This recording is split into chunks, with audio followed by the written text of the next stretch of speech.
I was able to do some damage control and let people know that I don't support Stalin. I do support Mao. I do support Mao. And the important thing to understand is whenever I do this and I stare directly at the camera, I'm being completely honest. That tweet like 6 weeks ago in which I did this and advocated for landlords to all meet a grim demise, that was not parody.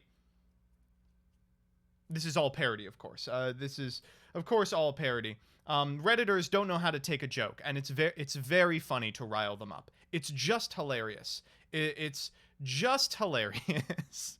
It's so very funny. Oh, ProFP2, thank you for the subscription. Shorps Away, thank you for the subscription. Here's another year of Stalinist propaganda. That's what I'm saying. Peeps, thank you for the subscription. I'll abstain from a joke about cancel culture and instead say thank you to those on Twitter who voiced their support for what I tweeted about. And we'll get there in a sec, of course, as well. And I believe I missed one additional person. Let me scroll all the way back up. The Young Hawkins, thank you for the subscription as well. T-Bone Steak at the Waffle House, the greatest song ever made. John Acapinti remains undefeated. And folks, if you're looking for some big old bangers, some slaps, I'm talking about go to John Acapinti's YouTube page, click that bad boy, and subscribe away. Oh my god, he's so good. He's so good. Dark Tome, thank you for the subscription. And Jaxel, thank you for the subscription. In class right now, but just wanted to pop in real quick to say trans rights. Trans rights, Jaxel. And kill all Redditors, but also Abhiss makes me piss, but in white. Shut up. Oh my god. Ugh.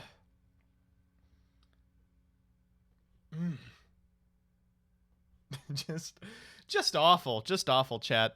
Oh my god. When do we get the Nick Lusko arc? Oh yeah. It's gonna happen. I'm gonna banish a light in the dark.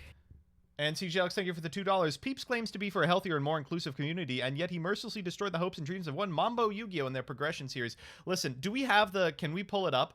Can some, Peeps, can you put in content feedback your polls? Thigh Hive, thank you for the subscription as well. I can't believe you've put up with me in discourse for 6 months. Here's to another 6 months of you wanting to throttle me for my inane niche political postings. I don't want a copy. No, I do not. Oh my god. Looks like Peeps is gone. Oh, on it, he says. For those of you who don't understand, Peeps Yu-Gi-Oh has been running a progression series and a blatant ripoff of me. As you all know, I invented the progression series. I invented every single version of it. I am currently in suit with Simo, Gage, Hardleg, Peeps, and Mambo for their continued use of the progression series trademark, as well as Farfa and Distant Coder for their use of Sealed Only, another series I invented. But Peeps has been going interestingly. It is a 1v1, and he's playing against Mambo Yu-Gi-Oh, who is extremely based. And I'll just pull up, let me see if I can pull up there it is. I'll just pull up their polls real quick. I'm gonna banish a light in the dark. Vanjamoncraft, thank you for the subscription as well. 3 months. Check it out. So this is like 3 packs in. You can see that it is so good that Fairy Box is in the side. This person has double Wangu, has Sangan and Witch of the Black Forest, Yatagarasu. That's one of the 3 Yatagarasus they pulled. Ring of Destruction, Dark Hole, Graceful Charity, Pot of Greed.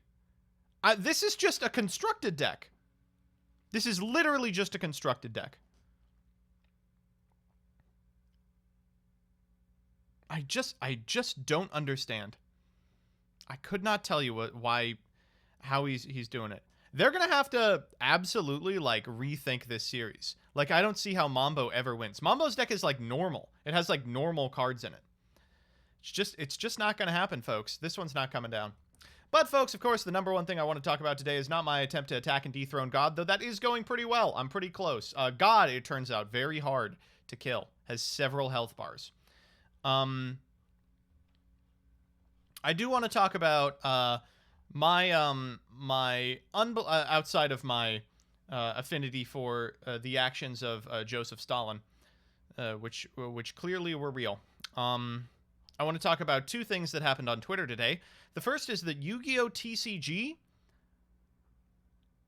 I miss Sibs Dono. I'll get to it. The first is the Yu-Gi-Oh TCG deleted after I ratioed them 350 likes on this tweet. I ratioed them and they deleted. And then they reposted like a coward. Like a coward! They said, oh no, we can't be beaten by at our own game. Look, they reposted the tweet. This was the original. I was making fun of the fact that it's the 12th consecutive product that has Dark Magician as the cover card. Very cool and very interesting. Siberian Nabbit, MBT... Oh, I'm not reading that one, Sib. The second is, what the fuck? I didn't get in. They didn't pick me. There was no picking. This is just the people who actually won their events. This is star-studded, by the way. This is star-fucking-studded. Look at all these. Honko, Kamal, Yishan, Cam Neal. Yeah, this is stacked. GB Gohan, thank you for the 100. Oh, come on, chat. Finish the hype train. Oh my god, we made it to 4? Oh, we've only got 56 seconds left. I don't think it's going to happen. I'm satisfied with 4. I'm satisfied with any scam train, to be honest. Whoa! Oh, Yu-Gi-Oh! News. I thought this was actually Yu-Gi-Oh! Oh, it is! Wait, what the fuck? I'm gonna banish a light in the dark. Magic Lottie, thank you for the subscription. Alright, so here's what happened.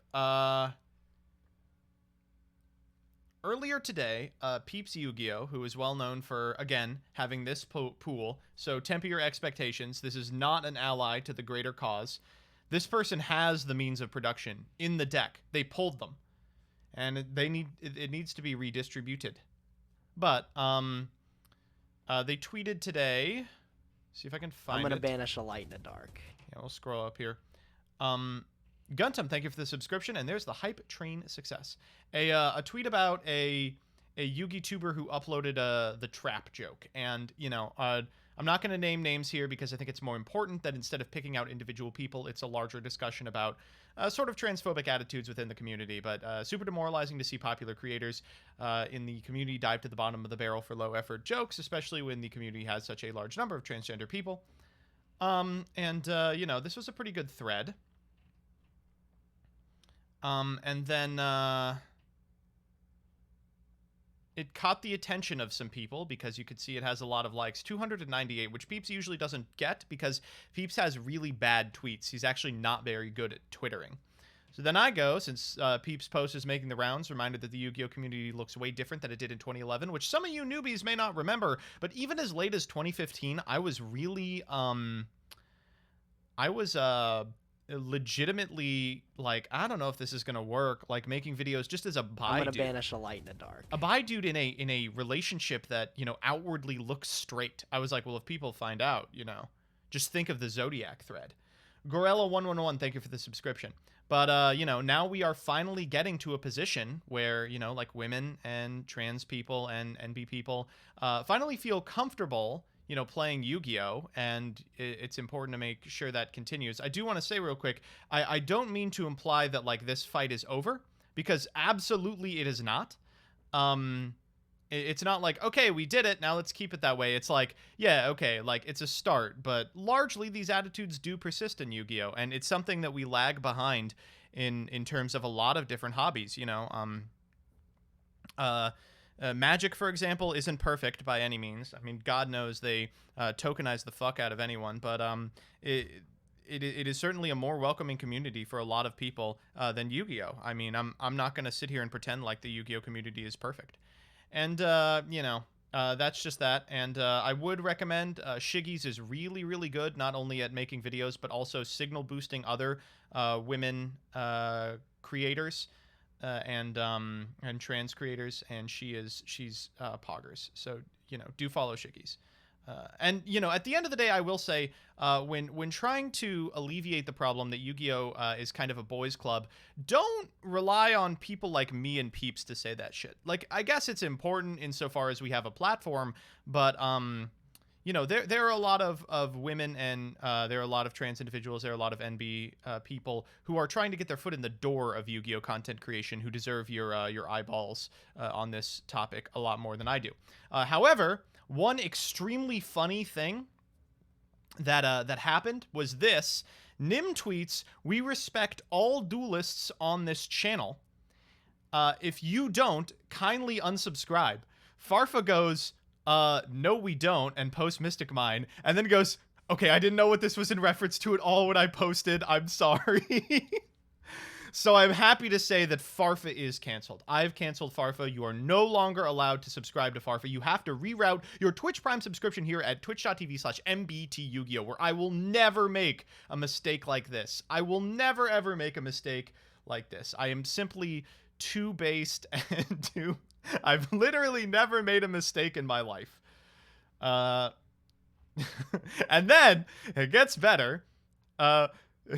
Peep says, "As much as Yu-Gi-Oh players cannot read cards, we also fail to read the room." Okay? You know, this is a funny little joke. I'm gonna banish a light in the dark. Katanari, thank you for the subscription. All right, no more Farfa. Happy now? Thank you. I am very happy, yes. And Farfa goes, "What's the room?" He doesn't know what a room is. Oh my god. Oh, Jesus. Oh, God. And then he goes, "I don't appreciate being called out, apologizing. Then when asking for an exclamation, it's just haha funny." I get it. I get that Farfa is upset because he doesn't get what we're all laughing at because he's not terminally online. But you gotta give us this, dude. You gotta give us this. The people who spend all day on Twitter, we have so little going for us. We're failing all of our classes. We're bad at the card games that we like. I'm gonna banish a light in the dark. 5 points. Thank you for the Prime subscription. You have to give us the ability to lord the fact that we know Twitter happenings more than you do over you. It's simply all we have. But it was very haha funny. And then he owned the fuck out of me. I said, "This didn't mean to be a Farfa call-out post. I just thought this was super funny." He goes, "Read the room, dummy." Just completely I'm gonna banish blasted a by light this. in the dark. It was a Farfo paw for sure. Bardonian Justice, thank you for the subscription. 6 months. Do you still browse DNG?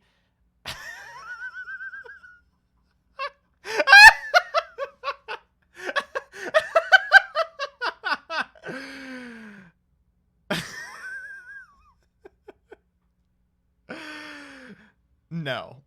No, I don't still browse DNG. I think the last time I went on DNG was like in 2017. Did they rename it? It's got to be called something else now, right? DNG doesn't exist or DN doesn't exist anymore. It's still DNG, but there's no N. It should be DBG. You were there for Edo Pro Conspiracy Guy. I did go back to watch Edo Pro Conspiracy Guy. The fuck is DNG. So back in the day, oh wow, I get to do a little history. This is when people say you should learn from your elder queers. This is what they're talking about. A straight passing guy on Twitch.tv lecturing you on the ancient chronicles of Dueling Network. Basically back in the day, there were only 2 large conglomerations of Yu-Gi-Oh people. And there was Zodiac Duelist, which at the time had like 50K. I think they have like 70K now, it's nice that in 10 years they've gotten 20K people. That's great. That's like my numbers on YouTube. And then there was DNG. And DNG is Duel Network General. It was a thread on, I think it's on VG on 4chan's like video game board, or maybe it was traditional games. I don't remember, but basically they all sat around and talked about Yu-Gi-Oh all day, and it was awful. It was really bad. It was it just wasn't good. And I mean, neither of them were good. Zodiac was bad too, of course, and that was the Yu-Gi-Oh community. And I guess it still exists, but like posting on DNG these days has got to be like posting on something awful. Like, come on. GB Gone, thank you for the bits. Exactly how old were you when Dueling Network existed? I'm older than most of these people. Not as old as you, Chibi, but I'm older than most of these people. I was in college playing on Dueling Network when it got shut down.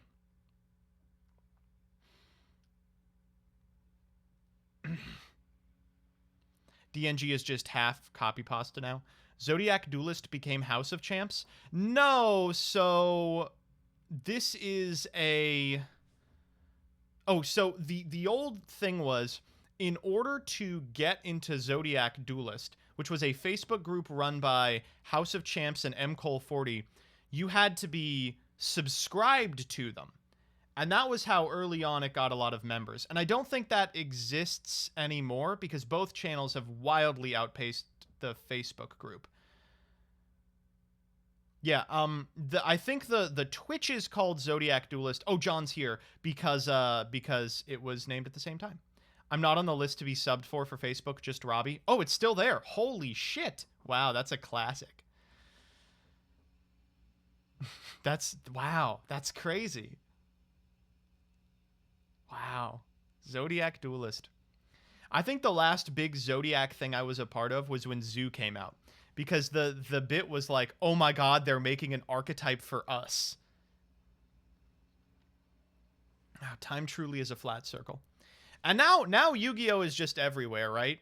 Like, obviously the user base has become a lot more inclusive, but it's also become a lot larger. Like, if you go on, I'll just go on Facebook right now. That's a bad idea to do on stream because it'll not only display my Facebook, my actual Facebook, it'll also display all of the posts from my mother-in-law that are like, did you know Bill Gates invented COVID in a laboratory? It was, if you go on Facebook now and search like Yu-Gi-Oh, you have like 9 or 10 pages all named Yu-Gi-Oh memes or dank memes from Seto Kaiba's briefcase, and they all have 200,000 followers, and all they post is the same 12 memes. It's just like a bunch of large communities.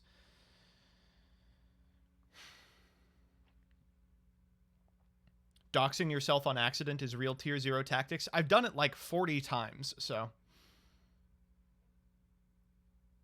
All run by Simo, correct. So like your Discord, yeah. Dank memes with Yugi hair. Yeah, hate to spoil it to you, everyone. I will spoil it. But 99% of Yu-Gi-Oh memes use this exact PNG of the Yami Yugi hair.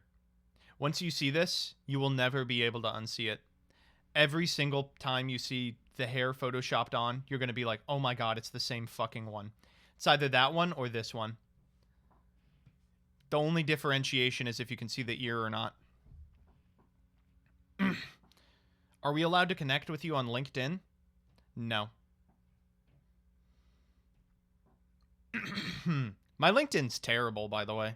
It's awful. It's in a state of disrepair. Probably not a good thing. A really enjoyable couple of years of my life where I was making Yu-Gi-Oh content and was convinced I would not have to ever bother with LinkedIn. Wow.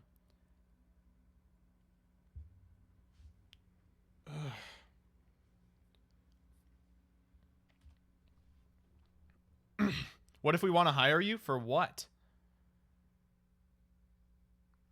Are we allowed to be friends with you IRL? If you see me IRL and say hi, I will say hi. That's all I can guarantee you. How do you feel about the comedy of the community being just homogenized from the rest of internet culture? I don't believe you've ever told us. Smile. Smile. I'll do this thing. I'll go. You see me at a YCS, I'll go. And then I'll lose to you. Dual LinkedIn. Stop. Just dab.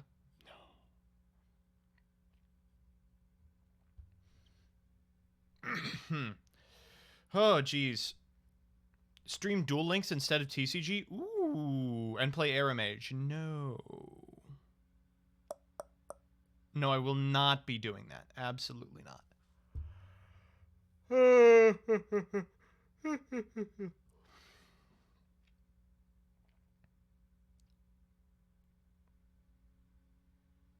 Bring Mystic Mind to Duel Links 2021. No. But, you know, this is all internet stuff. In the real world, the House impeachment is going on. There's a trial currently live. What he tweeted. I'm gonna stop you there for just. Oh my god. The world is just sort of in shambles at all times. So let's do some Yu-Gi-Oh and get over it.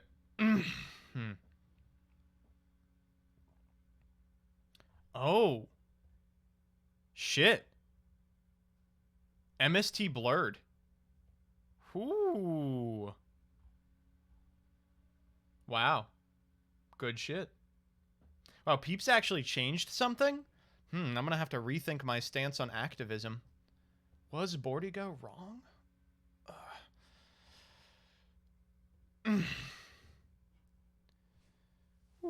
Alright, so what do you all want to do today?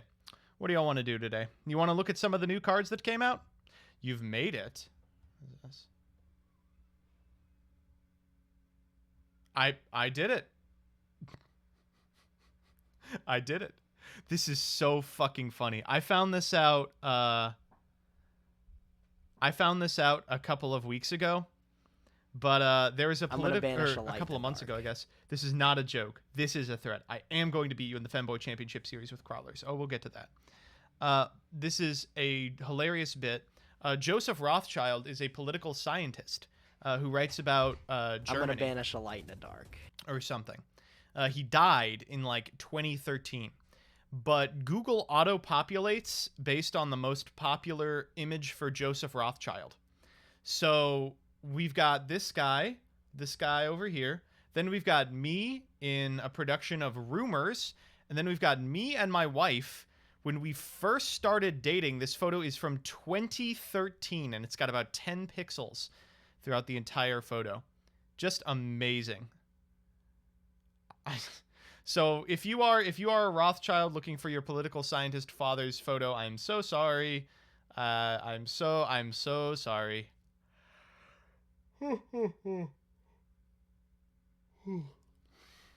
Anything other than playing Yu-Gi-Oh? Absolutely. You got it.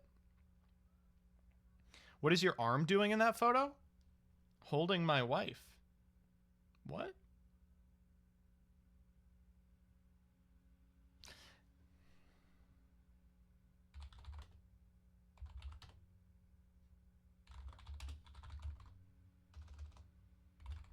So first of all, Joseph Rothschild, number one.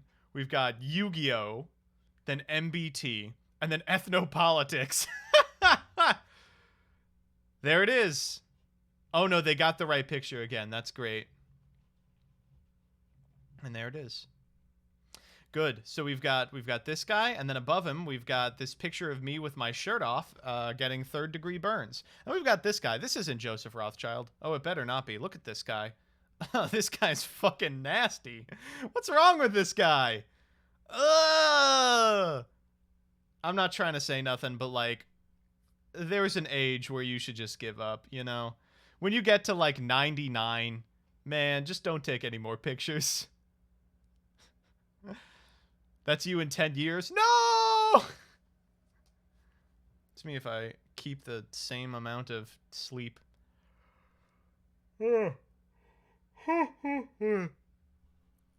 Alright, y'all want to watch progression?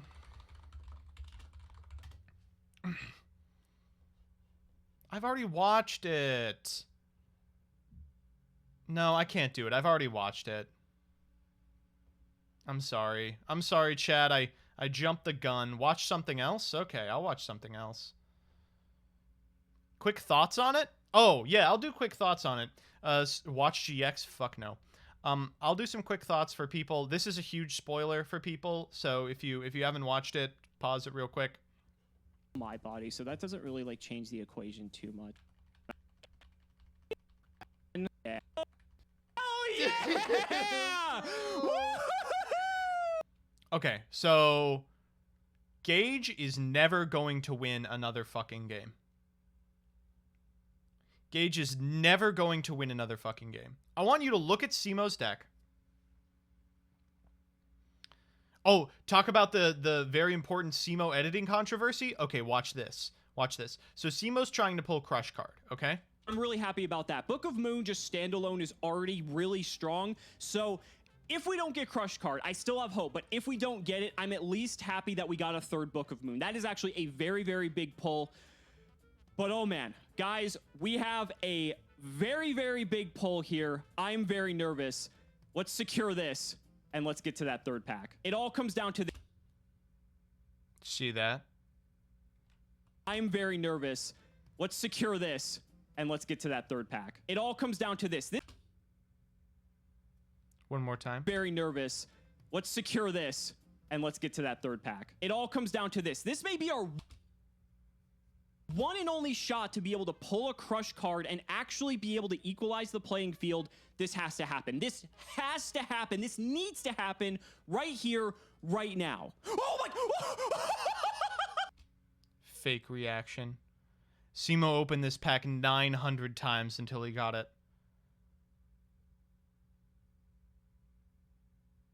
You fucking idiots. Do you No way is this a real thing. Come on.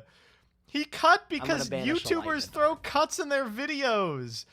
Vampirina Fan 13. Is it that shocking that he opened a rare? It's not like this is a ghost or anything. He opened a rare. Did he cut between 1 and 2? It's okay. It's fine. This is our first pack. I don't really care too much. It's okay. We have 2 more packs still. Let's hope for the best. Pack number 2. He cut between 1 and 2 as well. What the fuck? He cut between 1 and 2. Why are you people sussing him? This is completely normal. I'm gonna banish a light in the dark. CJ Alex, thank you for gifting a sub to Sus. Oh my god. You all just don't believe that any fun exists in the world. And pulling a rare is sus to you people. Simo's been playing the long game, cutting after every pack so that he can do exactly this. Power, ladies and gentlemen. We the gauge so he Long wow, might I? Consequences then pack. MBT in the pocket of Big Simo. Yes, I am, baby. All right, so let's talk about the decks, okay? Look at this fucking deck. Alex is never going to lose another game. Look at this.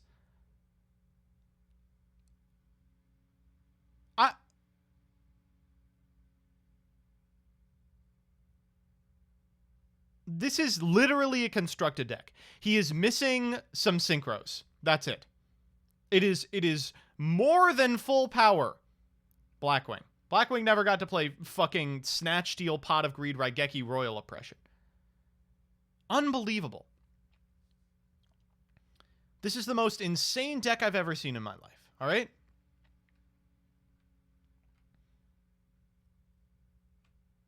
What the fuck is Gage playing? What is Gage playing?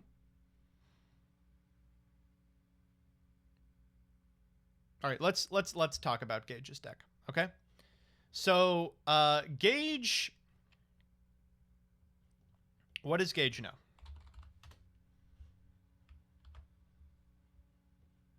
Gage knows that Alex is playing Blackwing. You have to understand that he's playing Blackwing. There's no way he would play anything else. So here, I'm gonna put a little star around all the problem cards in Gage's deck. DD Warrior Lady. This card is ass. It has literally been bad every single time. It has never, ever, ever, ever, ever been good. The reason he includes it is because it outs stuff that doesn't die by battle. But none of that shit exists yet. He's just playing DD Warrior Lady, all right? Card's not great, and he's like, oh, it's a light in the grave for Sed. Is it in the grave ever? It always banishes itself. Like, it is not fulfilling its duty as a light. It is a piss-bad removal spell, okay? Second, Rhoda. There is one Rhoda target in the deck, and it's fucking DD Warrior Lady. Oh, my God. Okay. Jane. Jane is so bad. Jane is so fucking bad. It's the other target for Rhoda, and it is just, it's so boring. It's just so boring. It doesn't do anything. It eats your normal, and the idea is if you have it, then you have your light. Maybe you send some darks to the grave. Maybe that gets you said. And it runs over Gravekeeper's Spy, which Alex hasn't been playing for months. But normal summoning Jane onto an empty board is a death sentence. Jinzo. This card is really good. Definitely the only way that Nim starts winning is if he plays specifically for Icarus attack, right? That's the only way he wins, is if he's able to consistently, specifically hit Icarus attack. Because Simo's monster quality is really low. It's all 1700 attack guys that make the one Goyo Guardian, and you'll always have enough removal for that. Mobius. Awful card. Every one of the Monarchs is bad at this point. You are never going to drag the game out long enough that you will be able to tribute anything, and you shouldn't want to tribute any of these monsters. Like, what in the deck are you comfortable tributing? Exactly Sangan or Witch of the Black Forest, right? Speaking of, Mystic Tomato, extremely slow, very telegraphed. Simo knows every single time when it's coming. He's got removal for it in Icarus attack. It's no longer good. He'll no longer be running over stuff. This guy, the Nazi, I have no idea what this card does. I have yet to see this card do anything. Can someone explain to me what this card does?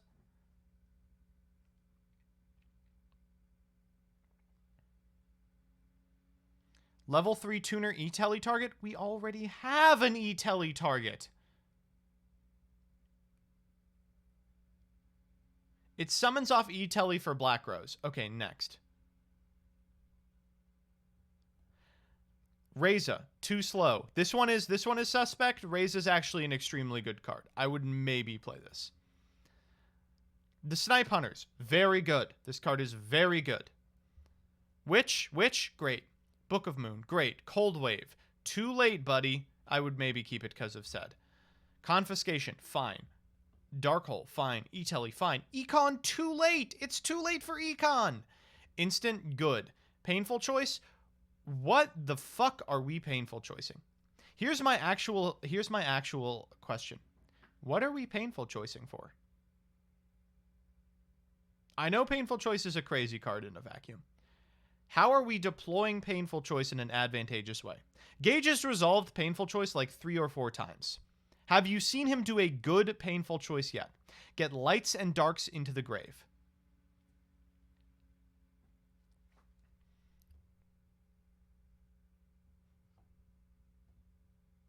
Dust Tornado, probably fine. Escape from the Dark Dimension.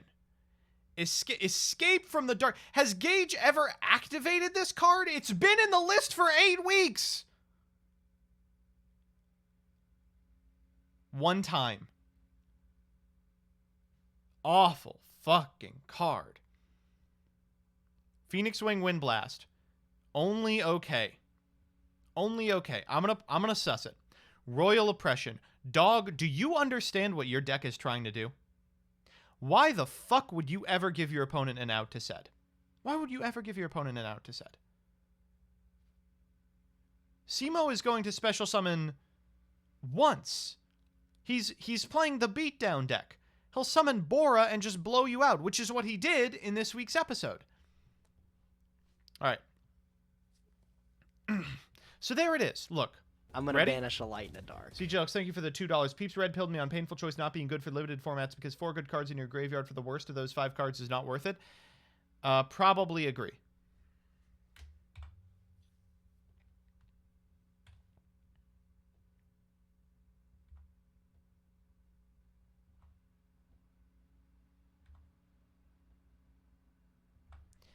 There you go.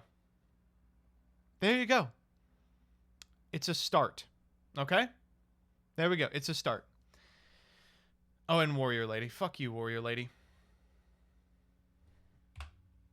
So, do we have his card pool? I asked him for his card pool. He says he doesn't have it. It's all photos. It's all photos. So, the first thing that he should be doing. Ready?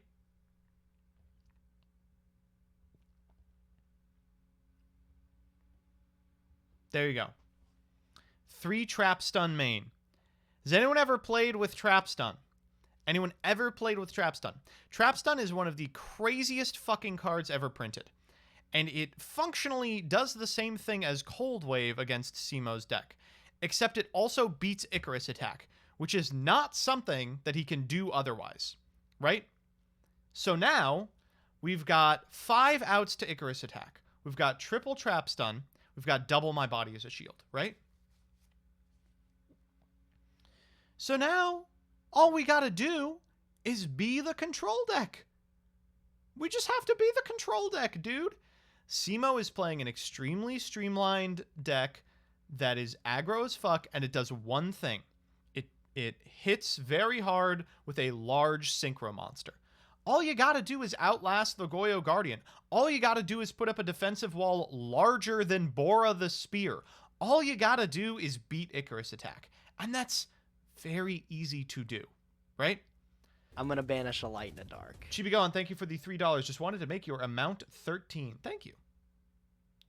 So now we have 1, 2, 3, 4, 5, 6, 7, 8, 9, 10, 11, 12, 13 slots to play with to make a more competent control deck than what Simo's playing.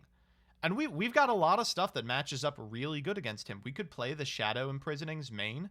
I mean, we could summon our Seds, and they're just vanilla 3000s. That's fine. We could run the Gravekeeper's Spies again. They match up super well against Sirocco. They match up really well against Shura the Blue Flame. They never proc. We could be playing Mind Crush. Does Gage have any copies of Mind Crush?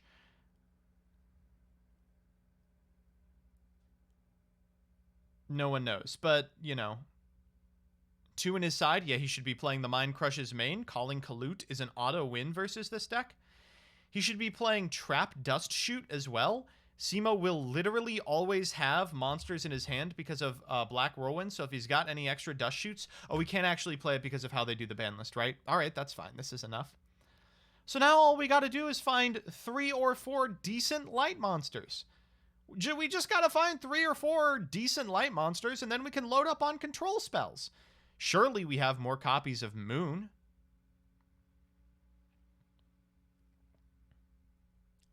Thunder Dragons? No way. Marshmelon? Marshmelon's a great idea. You cut all the decent light monsters? Did I? I remember cutting Jane. Fucker Mobile Cannon. No. Roulette Barrel. Does he have the Light Recruiter? No. They actually do not have Thunder Dragon.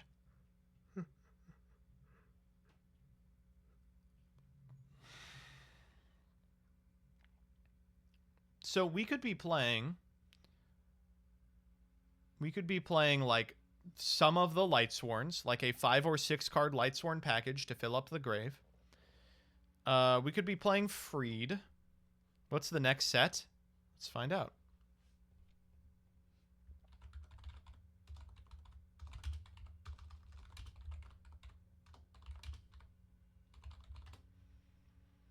And we should consider playing a small amount Absolute Power Force.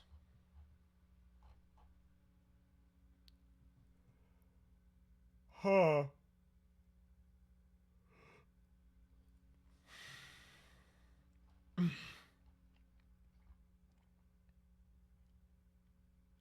We should be considering playing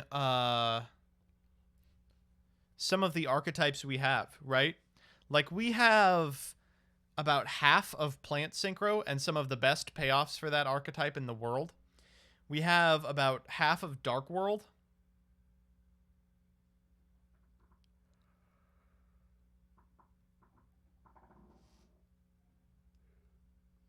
Does it have Lone Fire? Do we really need Lone Fire? Do we really need Lone Fire? I know that he doesn't have Lone Fire. Do we really need it? I'm going to banish a light in the dark. Jupaloop, thank you for the subscription. Glad to contribute to the Stalinization of the Yu-Gi-Oh community. Thank you. And Buckets and Gloves, thank you for the Tier 1 subscription as well. all of Gage's archetype options are 1,000% worse than BW, and he will lose to it. I'm gonna Yes. banish a light in the dark. In a vacuum, all of his options are much worse than Blackwing, but we're not playing in a vacuum. We're playing in a world where he has 2 Chaos Emperor Dragon. Oh, why did I click this? And Dad. No, I will not be making that mistake again.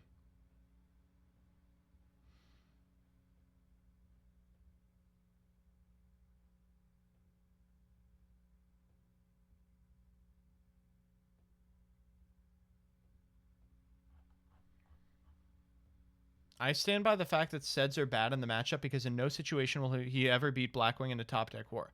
That is correct. You are right. You are absolutely right.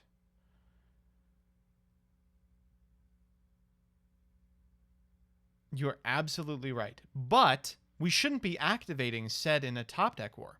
We should be activating Sed exclusively when it wins the game, right? That's the only time.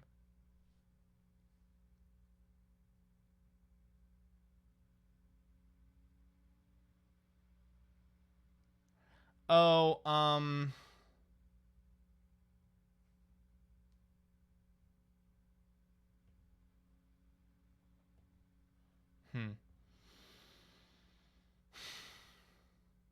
There's nothing in here we can use, right? Wait, Pot of Benevolence comes out here? Oh, we're broken. I don't think he should cut Sed, but I do think he should cut a lot of the enablers. Gravekeeper's Descendant? Is Gravekeeper's Descendant a common in here? Oh, he should just play Gravekeepers. What the fuck? It's a rare. Oh my god. Wait, no. Yeah, Gage, just... Someone at Gage. Sheriff, you play Gravekeepers. He's already got 3 Spy, 3 Guard. Just play 2 Descendant, you win.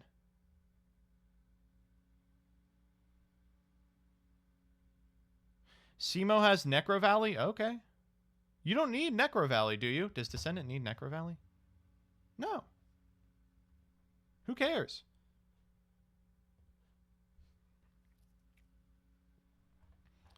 Fuck a Necro Valley. We don't care about Necro Valley.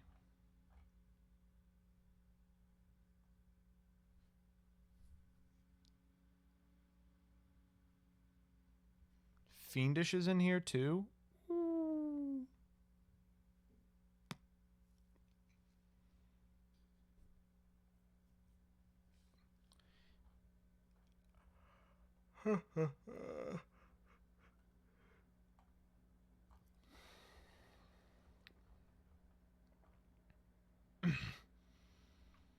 Oh, Priestess is in here. Oh, fucking Necro Valley, here it is.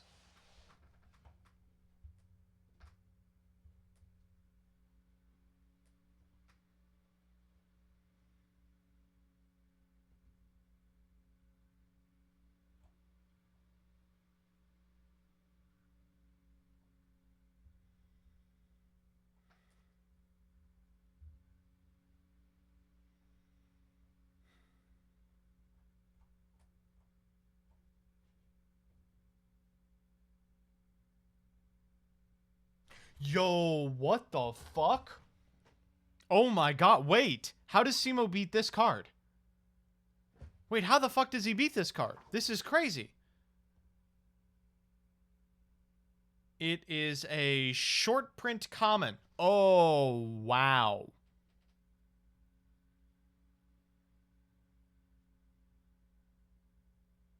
Pre-errata? Errata?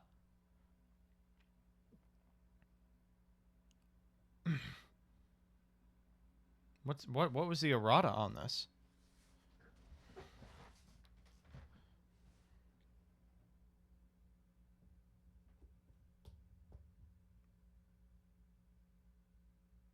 Who cares? How does Gage out it? Well, he'd play a different deck.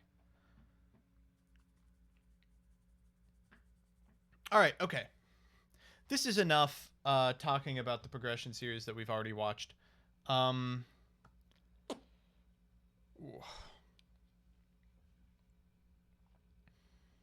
See if there's anything worth watching here. Oh, the new cards. Here's what I'm gonna do. I'm gonna look at the new cards. I'll look at all the new cards that have been released. I'm gonna banish a light in the dark. Ooh, Spagabond, thank you for the subscription. I'm gonna look at all the new cards that have come out, and then I'm gonna make the face. I'm gonna go. Every time we see a card that's mildly playable, I'll go. But in the meantime, it's a little early, chat, but I think you've earned it. We're about 4 minutes early, but let's play an ad. Let's play an ad. It's ad time, baby. And remember, if you don't like the ads, you, of course, can opt out of them by subscribing at twitch.tv/MBT Yu-Gi-Oh! We're 10 subs away from our 500 sub goal, which will get us a new emote slot. If you have a Amazon Prime, you can also connect your Amazon Prime account to your Twitch account and get one free Prime sub, which you can spend here. Remember that Twitch partners make more money off Prime subs than Twitch affiliates, which means you are wasting money by not subscribing to me. This is going to be a multiplayer ad for Norton Antivirus. Everyone, you gotta vote for Norton Antivirus. TEB Tebra, hope I'm saying that right. Thank you for the subscription. And your boy Acid, thank you for the subscription. I'm gonna banish a light in the dark.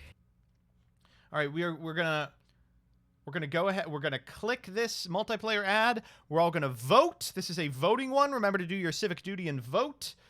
We're gonna vote for doxing. We're gonna vote for doxing. Okay, ready?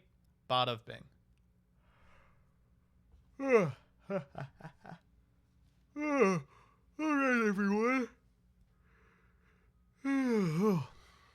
I need to get some sleep. Oh, my back hurts so bad. Maybe I can. I'm gonna yoga my way out of this one. Ugh.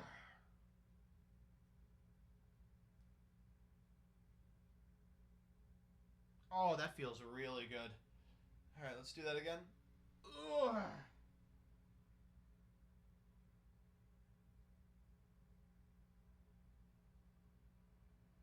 Ugh, all right. Whew. This is what you get if you're subscribed. A little bit of that action, eh? A little bit of that, eh? A little bit of that. Ugh.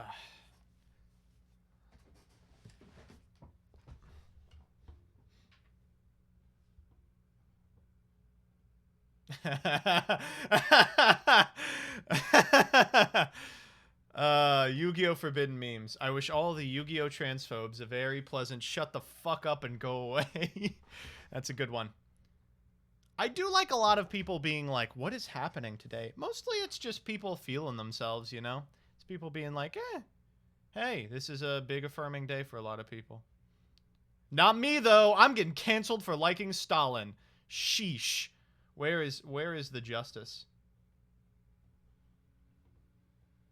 Where's the orange justice? Yo! You kidding me? I can buy the gun VWXYZ. Oh, chat. All right, we're gonna do the cards. If I click this, is it going to be about 14-year-old British Minecraft YouTubers? If I click this, is it going to be about 14-year-old British Minecraft YouTubers?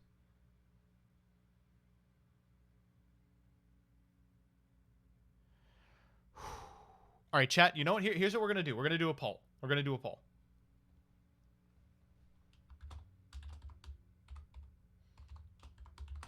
We're going to do a poll. 1 minute. In fact, we're going to do a prediction. We're going to do a prediction. 1 minute.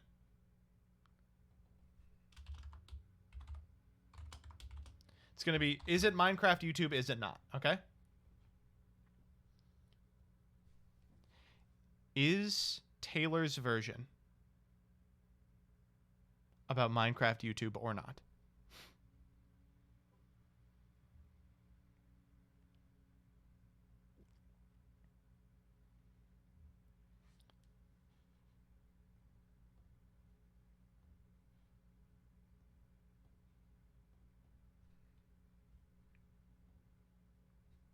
We've got a lot of people saying no. It's about 25-75.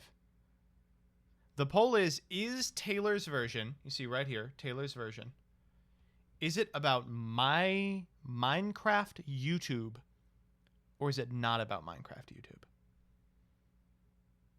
Release the Taylor cut. All right, here we go. Okay, predictions are over. Here we go. Is it about Minecraft YouTube?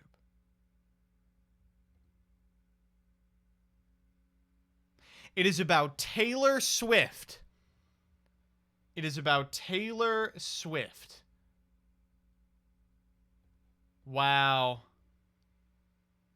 Shouts out to the 234,000 people. Garbo Trasho with a quadrillion points. Free points, baby. Oh, wow.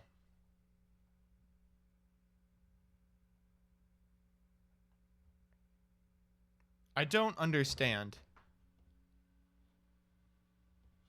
Didn't she already write the song? Am I missing something? What the fuck? Taylor is coming. This one's about Minecraft. Re-recordings. Oh, she's re-recording her... She's re-recording her old-ass album?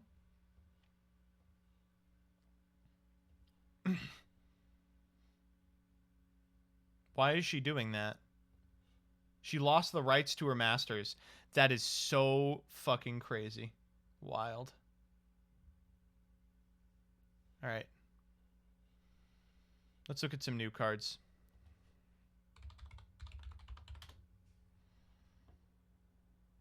Can you get the record company to play a round or two of Yu-Gi-Oh? Yes. Dawn of Majestics. No, that's not enough. D-Bag.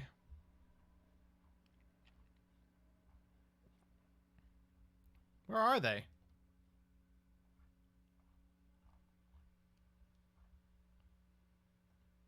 Abhiss. I'm gonna banish a light in the dark. See, Jelix, thank you for the $2. Taylor Swift's love song, but it's in black and white, and she says, "What word is this?" She says "fuck" in it.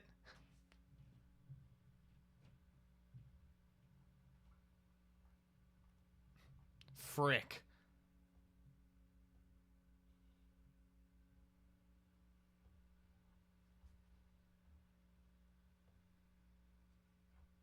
Taylor would never swear.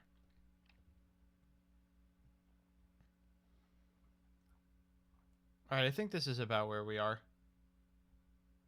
Oh, a new A-lister. Ooh.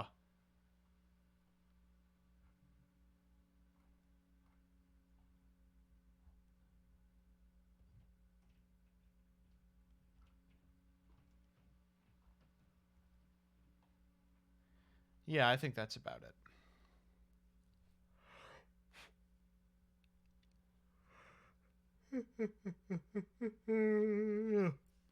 Here we go. Dawn of Majestics. Wish Converging Dragon. This card's name becomes Majestic Dragon while on the field or in the graveyard. Okay. All right, great. So already Gage has another shot at Majestic Stardust. When you draw this card, you can reveal it, special summon it, and if you control a level 8 or higher dragon synchro, special a level 1 dragon from your deck. Okay? What?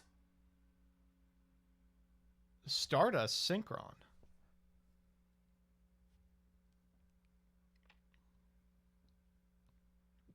He's a little baby. He's a little baby.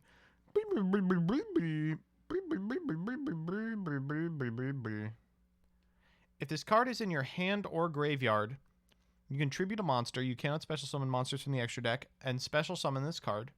And if it's normal or special, you can add a spell trap that lists Stardust Dragon. Holy shit, you can get Starlight Road. That's crazy. Lair support. Oh, boo. Stardust Trail. If this card is in your hand or graveyard and a monster you control is tributed, special this card and banish it when it leaves the field. If a warrior, synchron, or Stardust monster is synchro summoned, you can special summon one Stardust token. Shooting Majestic Star Dragon. Holy fuck. Christmas. Once per turn, negate the effects of one effect monster your opponent controls. For each Stardust Dragon and Synchro monster that specifically lists a card in its text in your graveyard, this card can attack again. Once per turn, when your opponent activates a card, banish it, negate the activation, and if you do, banish that card. This card's okay. Arriving Miracle. You can place a level 1 dragon from your hand or deck on top of your deck. Oh. God damn it.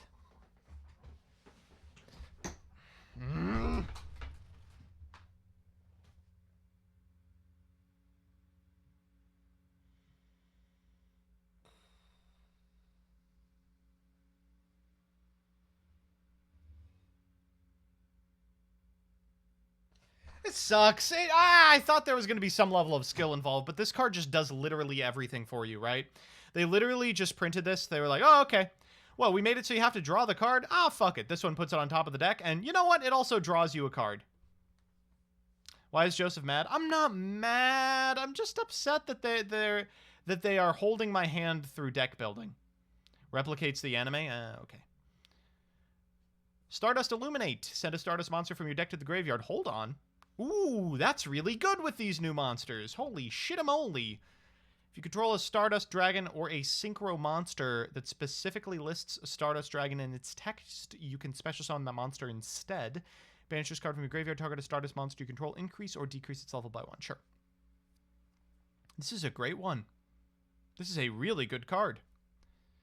Majestic Absorption. Target a Stardust Dragon or a Synchro that specifically lists the card in its text you control. Either equip a monster your opponent controls to the target. Now that's a removal spell. And I don't know. It also burns. Like it matters. Majestic Mirage. This one is bad. Wait. Hold the phone. Oh, yeah, this one's bad. It revives the Synchro? Yes. Once. Negate isn't hard once per turn. This effect is. So you can do it twice. Which means that it is as good as Solemn Strike. Right?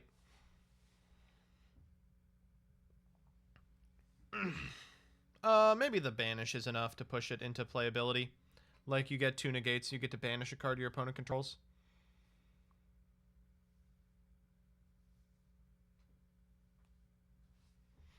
It is searchable. Just seems like the rest of these are a lot better. Except for maybe the equip one.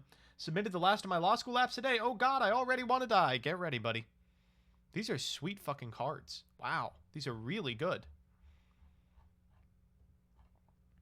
Oh, was Farfa here? Everyone at Farfa and let him know he's canceled. Forever. Alright. Ab Hiss. Alright, here we go. We'll do the Ab Hiss ones. You ready? Oh, yeah, let's read the original Majestic one. Ghost Host, thank you for the subscription.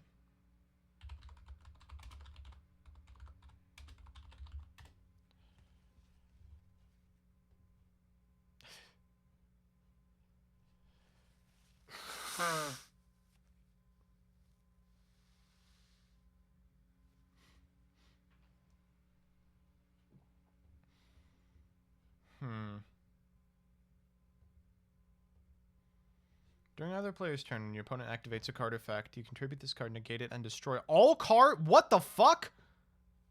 I've never read this card.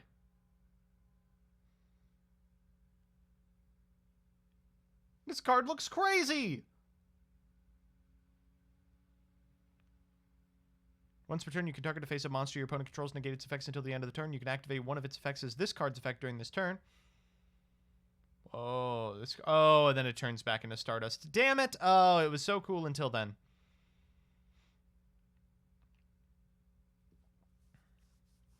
Too hard to summon?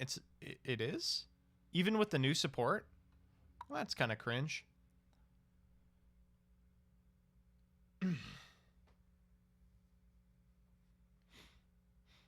All right, Abhiss.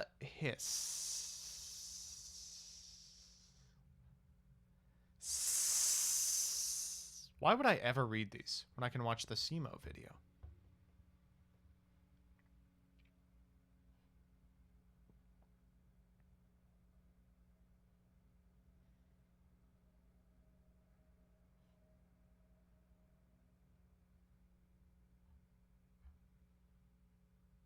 Where is the SEMO video?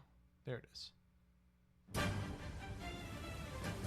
SEMO!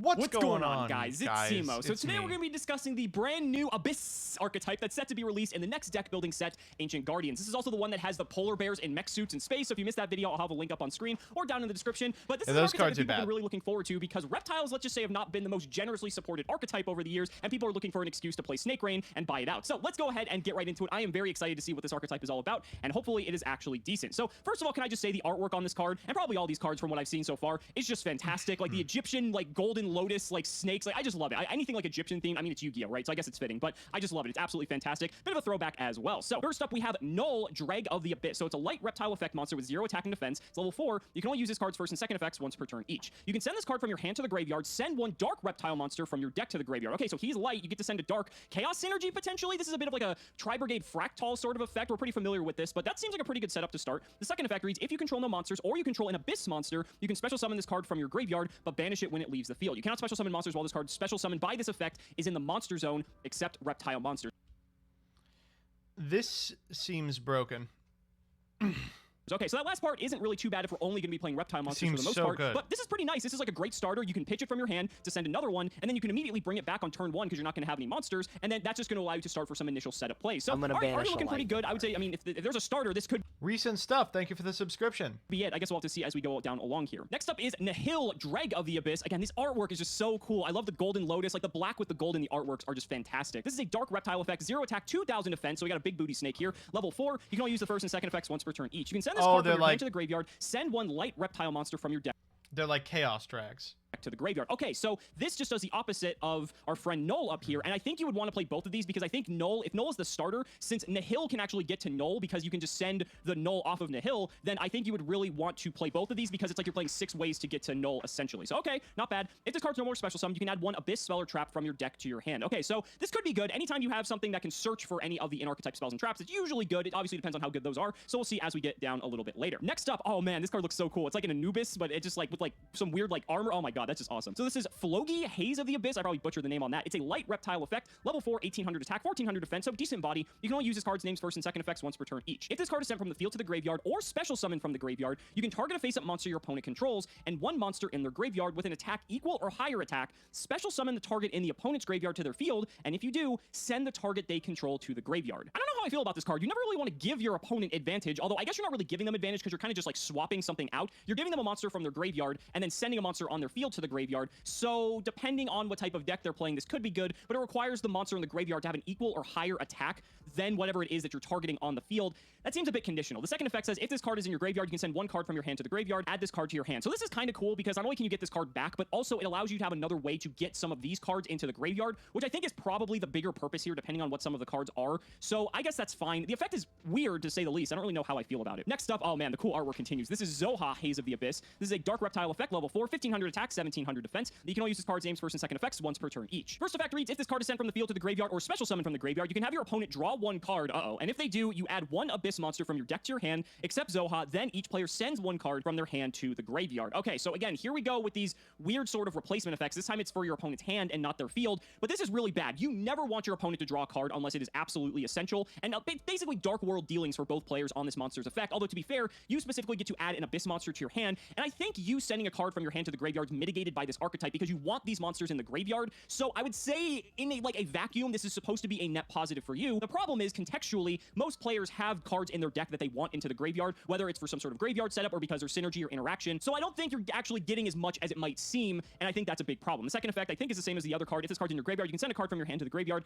add this card to your hand. So I'm not too sure about this one. Again, Dark World dealings, like, it's weird, and you think you'd want to get the synergy off of this, especially because this is like your searcher of the deck, but I don't know. We're gonna have to see what the rest of this archetype has before before we make any decisions here. Next up is Curse, Dawn of the Abyss, and just the artwork on these cards just keeps getting cooler and cooler. 10 out of 10 on that. It's a light reptile effect, level 8, 400 attack, 2400 defense, and you can only use this card's first and second effects once per turn each. If this card is in your graveyard, you contribute a monster, special summon this card, then your opponent can special summon a monster from their graveyard to their field, but its effects are negated. Oh my god, like that's not good. This isn't even like a break-even sort of effect like those other two monsters were. This is actually giving your opponent a plus, and that's just really, really bad. Now, the one saving grace of this is think of a card like Gillosaurus, right? We've seen Gillosaurus in a myriad of decks in the past, and Gillosaurus has a pretty bad downside, but if it's turn 1 and your opponent doesn't have anything in the graveyard, then this effect is okay because then they're not going to get any sort of benefit off of it. But after turn 1, it's going to be an absolute nightmare. So it's weird. It's weird, but we'll see what the rest of this does. So if this card is special summoned, you can target a level 4 lower abyss monster in your graveyard, special summon it, but banish it when it leaves the field. Okay, so this allows you to at least generate a plus of your own if this card is brought out. Although, to be fair, you had to tribute something to special summon this, so unless you're special summoning it through a different means, then it's I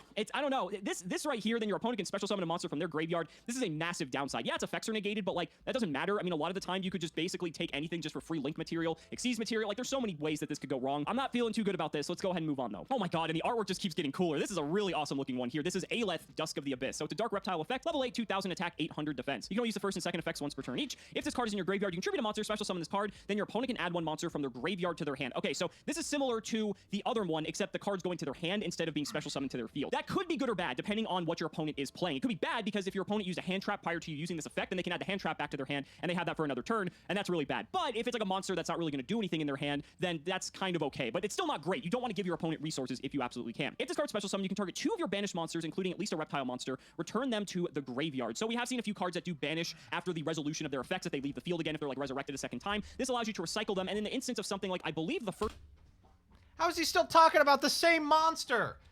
Oh my god. one up here, I think the null actually banishes itself. Yes, banish it when it leaves the field. So if you actually get null back in the graveyard, then you can actually special summon it again and kind of get the whole chain going again. So there could be a reason to play like a utility one of this, so that way you can actually get your resources cycling again. Interesting. All right, let's move on along. Oh my god, the artwork on these cards is so cool. It's so awesome, dude. I love it. So this is Aaron, King of the Abyss. It's a light reptile effect, 2500 attack, 2800 defense, level 8. You can only use the first, second, and third effects of this card once per turn each. If this card is in your graveyard, you can tribute 2 monsters, special summon this card. Okay, the fact that you have to tribute 2 monsters to commit yourself into this card better win you the game automatically. If your opponent adds a card to their hand except during the draw phase, you can send 1 random card from their hand to the graveyard. So that's a Dark Law clause, which is really neat.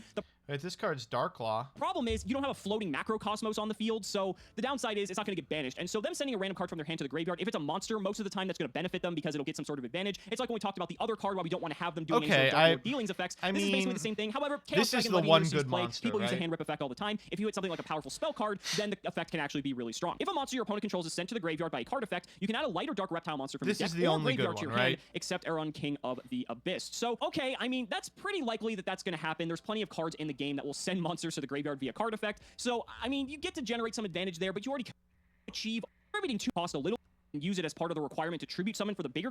It's a dark reptile effect. This is supposed the to go same about 8, fucking 2700 attack, 2100 defense. You can only use this card's names first, second, and third effects once per turn each. If this card is in your graveyard, you contribute 2 monsters, special summon this card. Okay, we know this that is already. If a monster is Dingirsu. special summoned from your opponent's graveyard, you can send 1 card they Dingirsu control and to the Reborn. graveyard. Interesting. So this actually kind of makes the downside of this card here a little bit more manageable, because then if you're bringing something back, but you already have amnesia up, then you can just immediately send whatever was brought back to their graveyard, so they kind of break even. The problem is you have to actually get these on the field first, so I'm still failing to see how you're going to do that. And then the third effect, if a monster is sent from your opponent's, think about how many cards effect, level 10, 3100 attack, 2200 defense. So this is just a layer deck.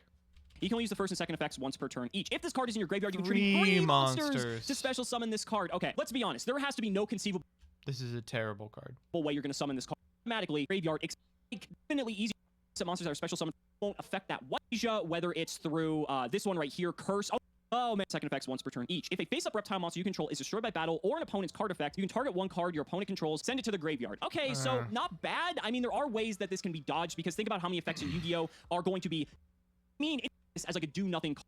Wait, it mills Just your so that opponent happens. if they I'm not pop exactly sure it? that equal to you don't otherwise, right? Unless we've seen that. So Venus of the Abyss, again, fantastic artwork, continuous trap. You can only use this card name's first effect once per turn. During the main phase, you contribute 1 reptile monster, then target 1 monster in your opponent's graveyard, special summon it to your field, but send it to the graveyard during the end phase. So this is interesting, because this is actually when interact to that monsters you can, let's be honest, it is pretty cool.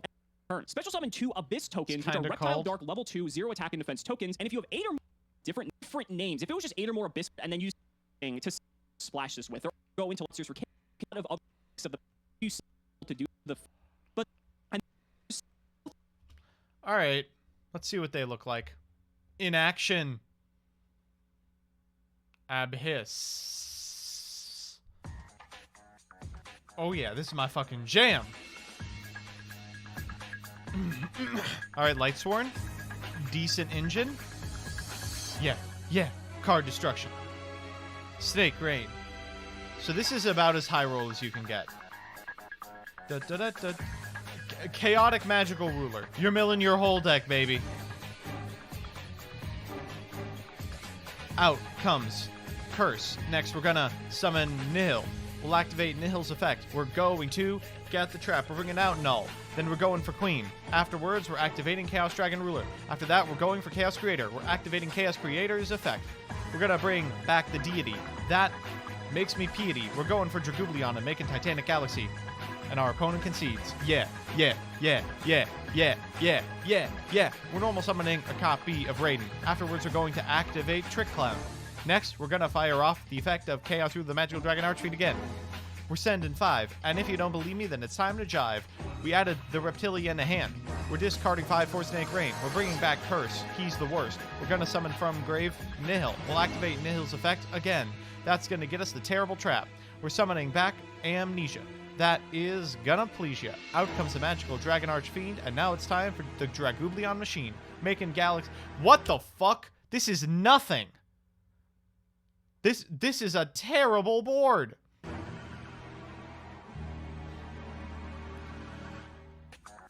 Every single one of these hands has all been to charge the Light Brigade. We haven't yet drawn a hand that bricks.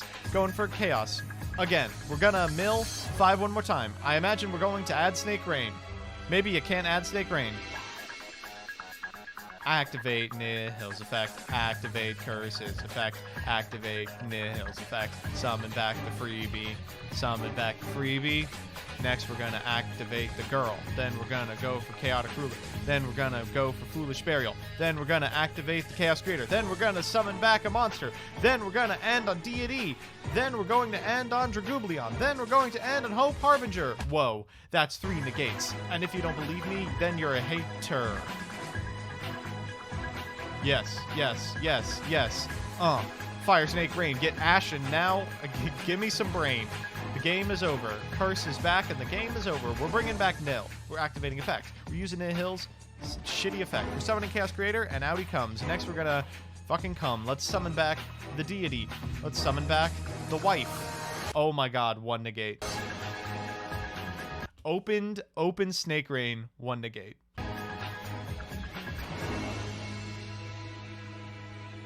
Those hands seemed super high roll, and this seems awful.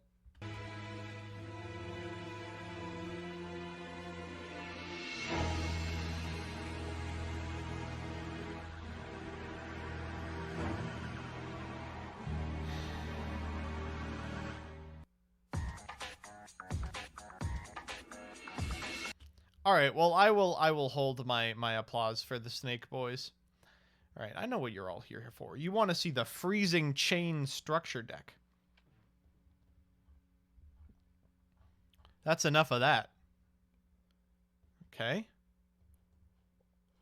And I think that's it. Right?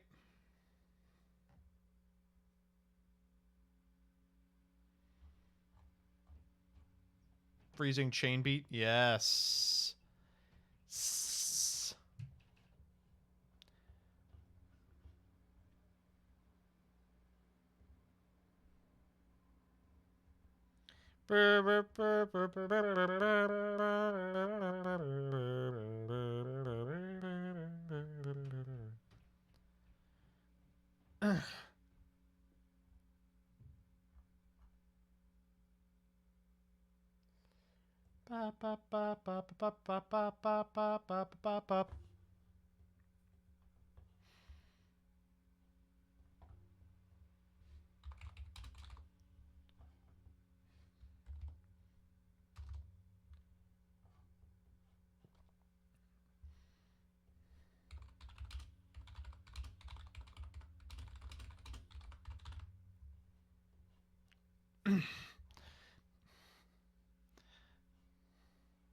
I'm sorry. The Rebecca Black Friday remix with 303 is great.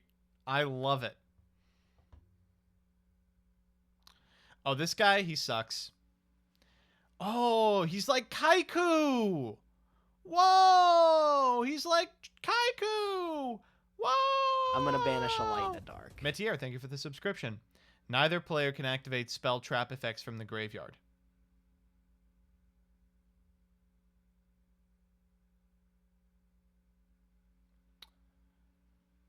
Cool. Are you really tweeting me while live? How much? Everyone, please add Farfa and let him know that he's canceled. Please add Farfa and let him know that he's canceled. What the heck? This individual gonna badmouth the Queen, Ms. Rebecca Black? Thank you.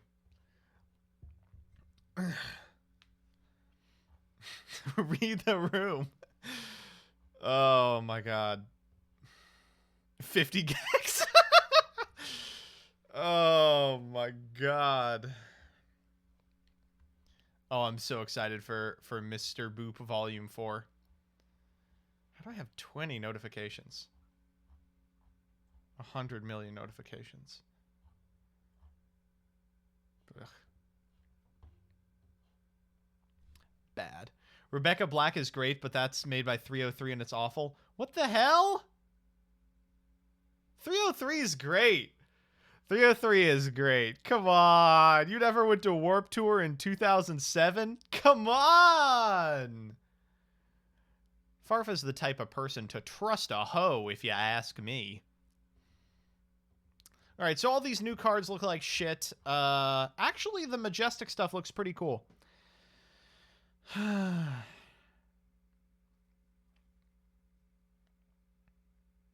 right, so listen.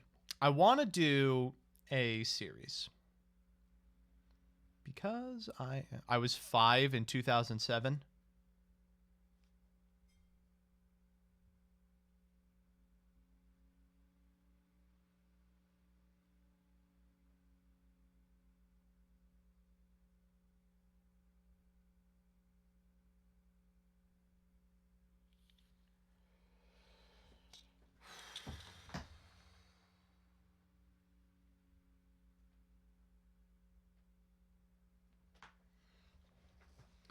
Am I wasting my life? Jesus Christ. Oh my god. 5 in 2007? And you can, like, talk? You have, like, object permanence? Are you kidding me? I was 1 in 2007. Oh, man. They could vote. The 2002 person could vote.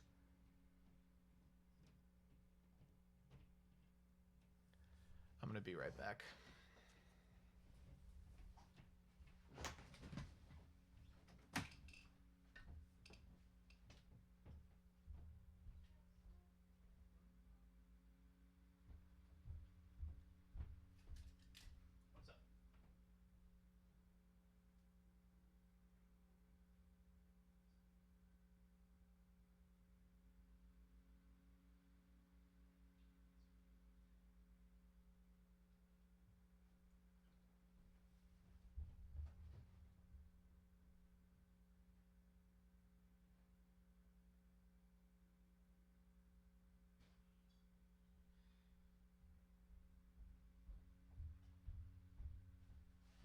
All right.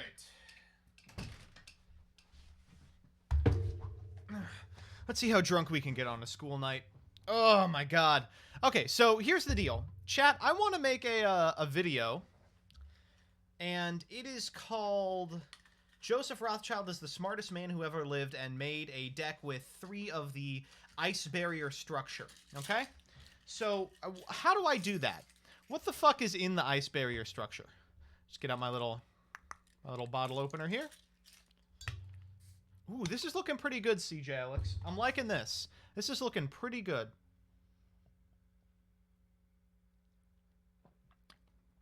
This is looking pretty good. In fact, let's what format is this for, CJ Alex? What format is this for where you're playing 3 grass? 3 grass. Interesting. 3 grass. OCG. Wait, why is white baking OCG only? This card's out, right? Blech. Well, the Majestics look cool. Okay, let's look at the cards in the Ice Barrier structure. All right.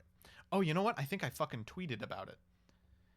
And that's how Konami put me on notice and dirty deleted after I ratioed them later. Here it is. Okay. Oh, good. Of course there's no text. Great.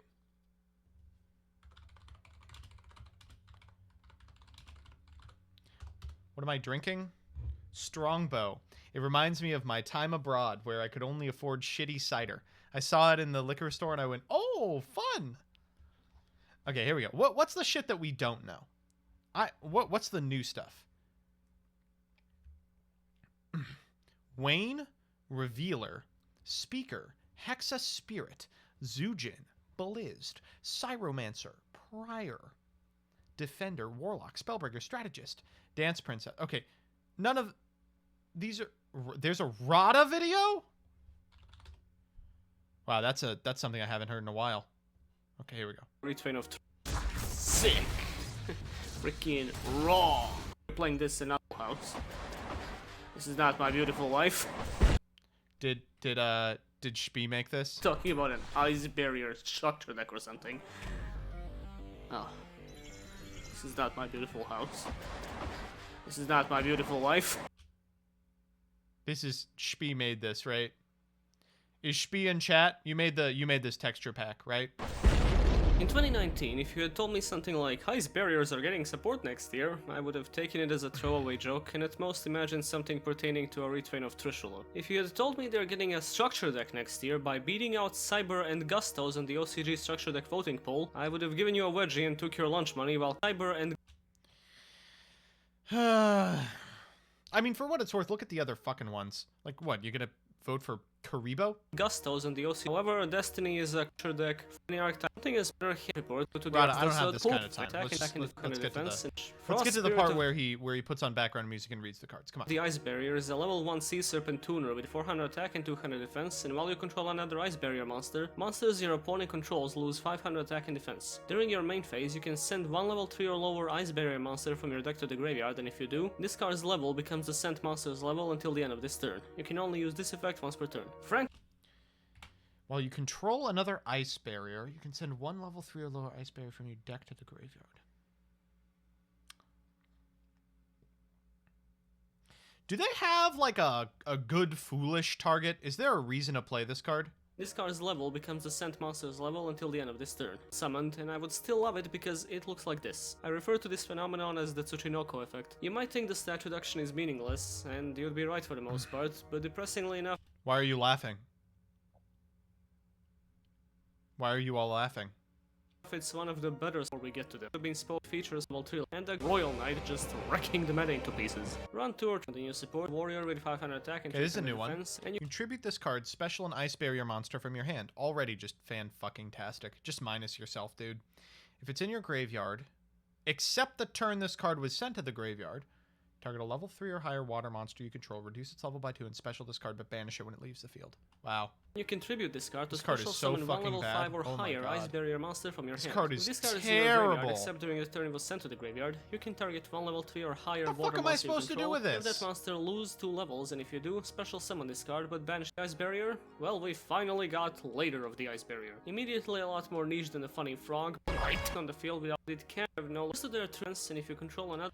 Oh, this is okay, so this is a new one, right?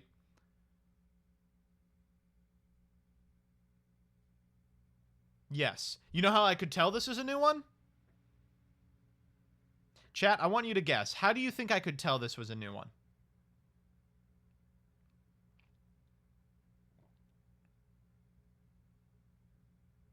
Anime girl. Correct. Yep. 10-year-old anime girl. Absolutely correct. And 15 lines of text.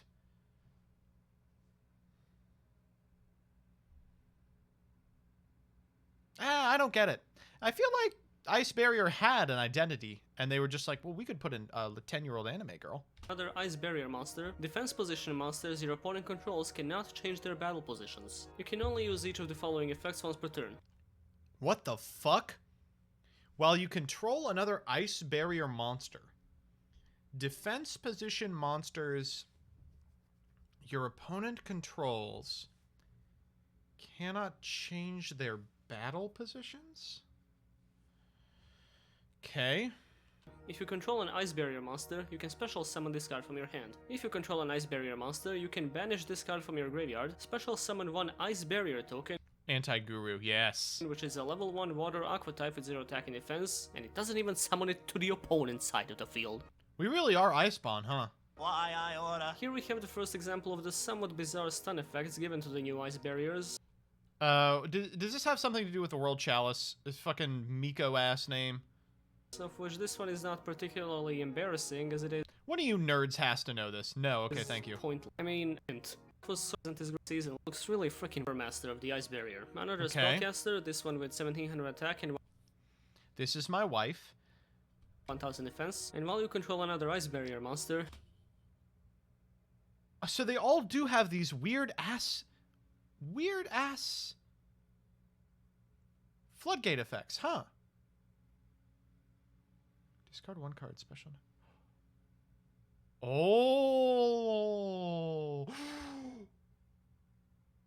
Oh wait, this card's crazy strong.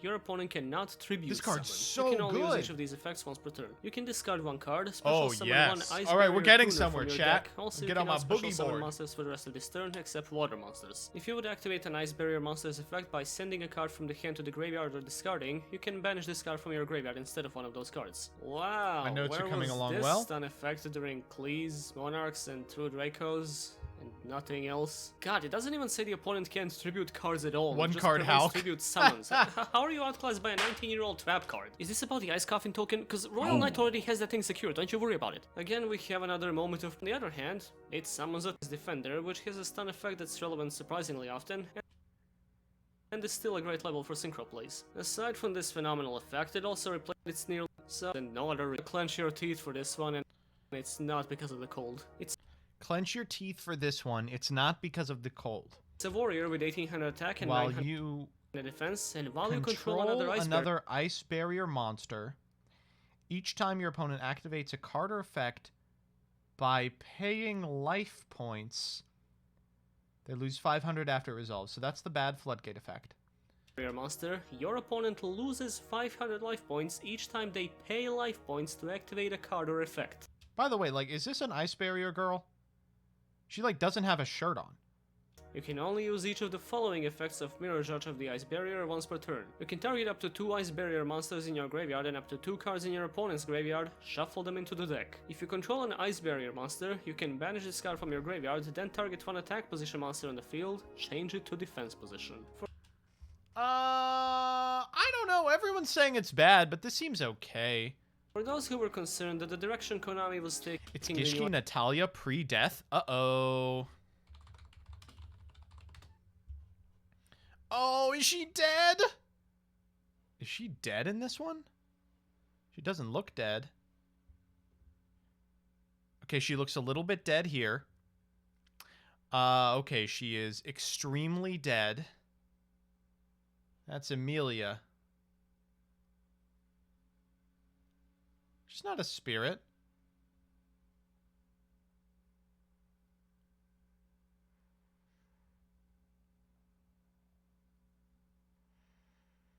Spirit monster? Oh.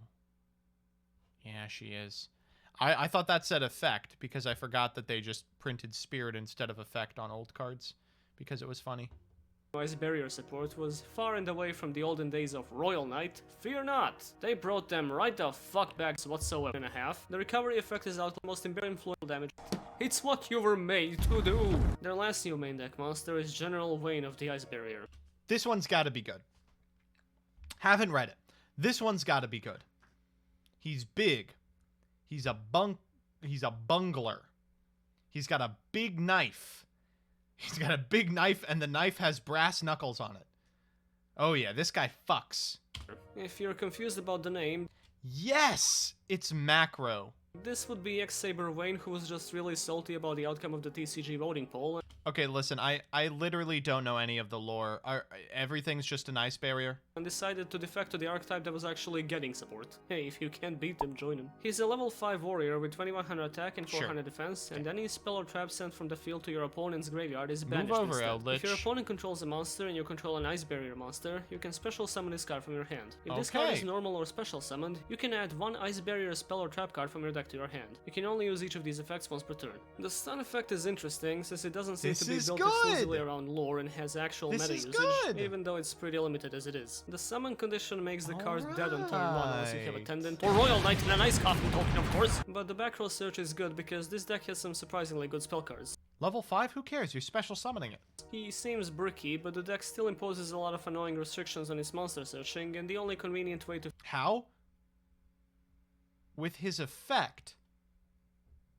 fetch him his medallion, so run him and his butter knife at 3. Good one, Wayne the Ice Johnson. Well, I hope you enjoyed all the advantage you were generating off all these cards, cause Going second with ice barriers? Well, all the cards are floodgates, so probably. you're about to spend all of it on this. Ultra Super Deluxe Giga Trishula, the Sub-Zero Dragon of the Ice Barrier, is a level 11 water synchro with 2700 attack and 2000 defense, requires 1 tuner and 2 or more non-tuner monsters, and when this card is synchro summoned, you can banish up to 3 cards your opponent controls. If this synchro summoned card in its owner's control is destroyed by an opponent's card, you can special summon 1 Trishula Dragon of the Ice Barrier from your extra deck or graveyard, then the current attack of any face-up monster your opponent controls becomes halved, also their effects are negated. You can only use this effect once per turn. It's a Trish monster, did you expect it not to do all this? I don't have to explain to you why non-targeting Banish 3 on summon is good, and even though the overtly specific floating is there for the sake of tying into the fight with Escalon lore-wise, it still shits out a massive synchro and inflicts blunt force trauma on the opponent's entire field. We also finally got a level 11 synchro that's this is a good card. Lord Volnir, so that's good even though its summoning condition is a little demanding. Still, there's really no explicit downside to this thing. It's a good generic synchro. First is the no summon the same number of Okay. So none of those cards were good. Let's try the calm after the ice barrier storm. level 4 or lower ice barrier monsters with different names from each other from your deck. During your main phase, except the turn this card was sent to the graveyard, you can banish this card from your graveyard, then target one of your ice barrier monsters that is banished or in your graveyard, add it to your hand. You can only use each of these effects once per turn. The level limitation is completely understandable, but still a bit annoying. It touches out any combo piece you could need as long as you had existing field presence, which is pretty easy now with all the new support. It can give you access to most of the ice barrier locks you're able to make with your monster lineup, or be a great tool for extra deck plays. With all the level 4 water monsters you got in here, I wonder what you could possibly make. The possibilities are... The graveyard effect is also some nice recovery, given the banishing and discarding your monster's performance cost. Not as many as you feel. The other new spell card is the continuous spell Clear Wall of the Ice Barrier. When this card is activated, you can target one level 4 or lower Ice Barrier monster in your graveyard, special summon it. While you control 3 or more Ice Barrier monsters you control are unaffected by activated effects from any opponent's monster special summoned from the extra deck. You can only activate one Clear Wall of the Ice Barrier per turn. This one has a lot less excuses for the level limitation, but it's still pretty good. Naturally, it can retrieve your combo pieces or strengthen your field, which is great to have in a deck that tends to consistent sets. No, as its shield can be legit enough to give. Apply these effects in. This is so fucking cool. Whoa, this is cool. Oh, did they localize this to something stupid, or is it really called Pulse of Trishula? Sequence based on the number of Ice Barrier synchro monsters you control with different names. 1 or more, banish 1 card your opponent controls. 2 or more, banish 1 card from your opponent's graveyard. And 3 or more, banish 1 random card from your opponent's hand. When your opponent activates a card or effect that targets an Ice Barrier synchro monster you control, you can banish this card from your graveyard, negate that effect. You can only use each of these effects once per turn. Oh, it's spell speed too! Getting a little fast there, Ice Barriers. Don't faint from the excitement. Except they can't even search this thing because of the wacky name. The primary effect is kind of unnecessary, as these are things you're gonna be doing with Trish anyway, and the likelihood of you going into their other synchros often do the job first and the same simple. I'll answer for go, I guess. Wait, that's it? Yes. This is a good starting point as a pure build, only having some odd choices like Cryomancer for extra deck plays and Spiritual Water Artawi. Absolutely able to revive or remove the most like Gishki plays forming in any of the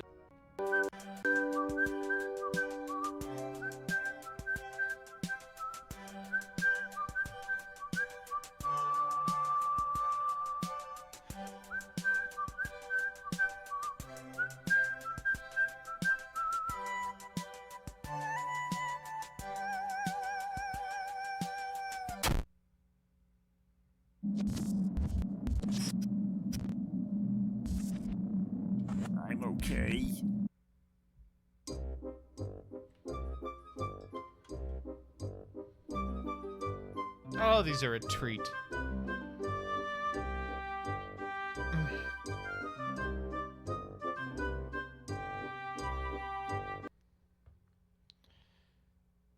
That was his last video. It was 2 months ago. Oh no, there's this video.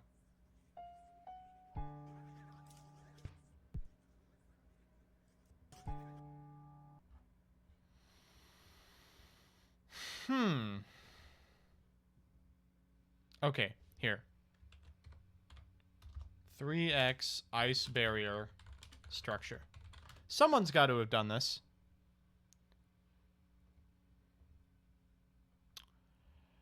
Oh boy.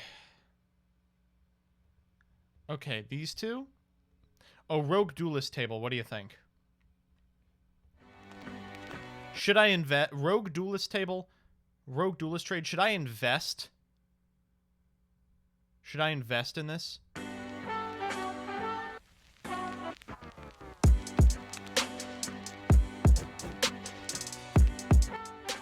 Hey guys, this is James with Rogue Duelist Trade, and on this channel we talk about current and upcoming Yu-Gi-Oh product and whether or not you partnership with Pro Play. Also, if you want to help grow this channel with me by helping the YouTube algorithm, Just need a yes or no, buddy. like this video. Now we will do an updated risk analysis once we get more information. Risk analysis.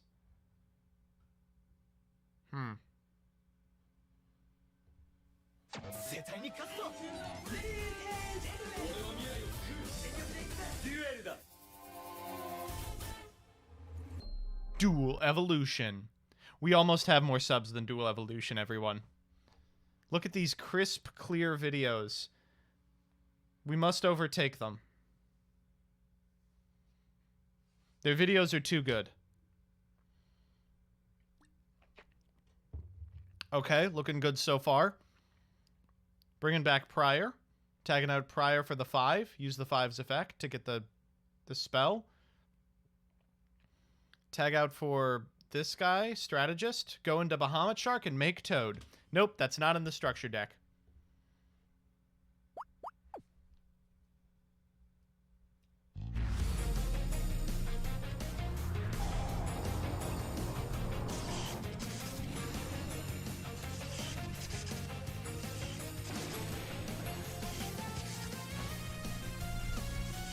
Yes, yes, yes, yes, yes, yes, yes, yes, yes, yes, yes, yes,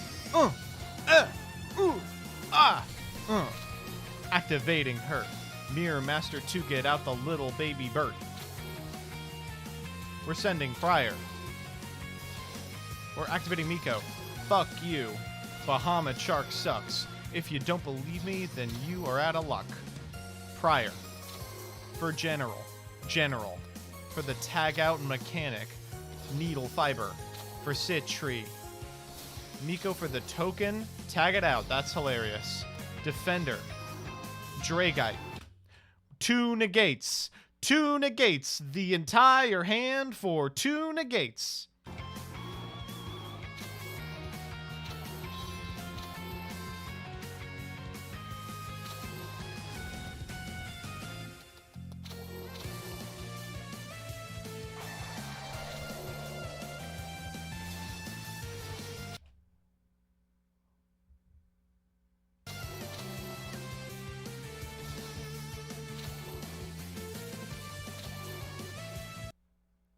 Hold up.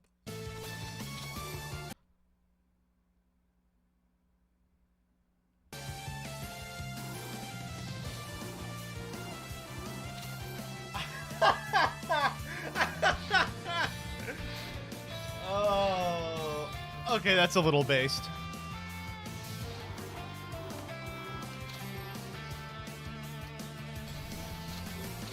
Mirror Master. Ashed? I don't care. Bring out the spirit.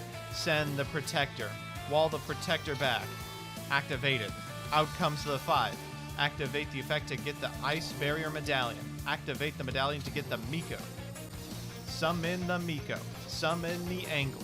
Summon the shark. Summon the toad. Summon the token. Make the coral anemone. Bring back the angler. Summon the hawk. Trigger the hawk. Get the citri. That is it. They're gonna go for some dumb ass shit. Galaxy Serpent and Dragon Link in 2021. We're summoning Black Dragon. We're activating Romulus and summoning White Dragon. We're gonna get the lance. Now it's time for you to pee your pants. Out comes that phalanx. Out comes the burster. When you thought that it couldn't get worser, it's Quan.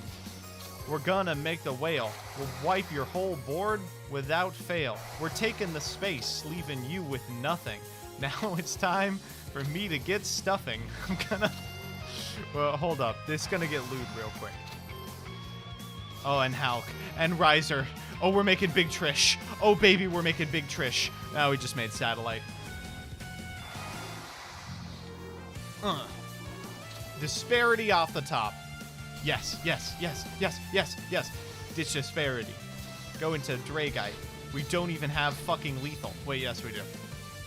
This is so cool. This is so fucking good. This deck is so fun. Unfortunately, we can't build it.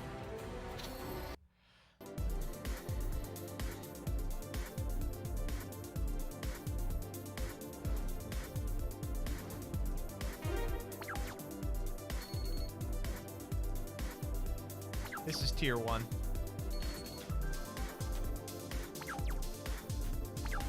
This is tier 0.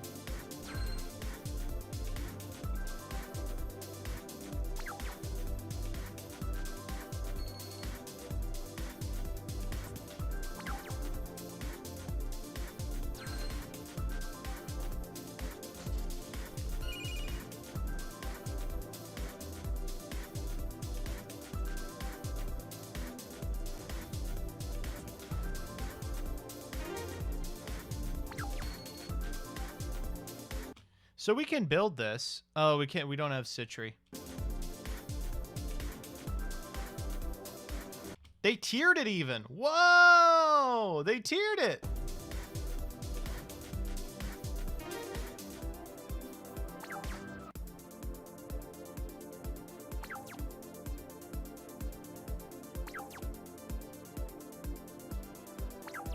Tier 3 my ass, LMAO. Mirror Master. Por aquí. Presico. The main deck is $449. If you buy this with your stimmy, I'm going to... I'm gonna vote Joe Biden.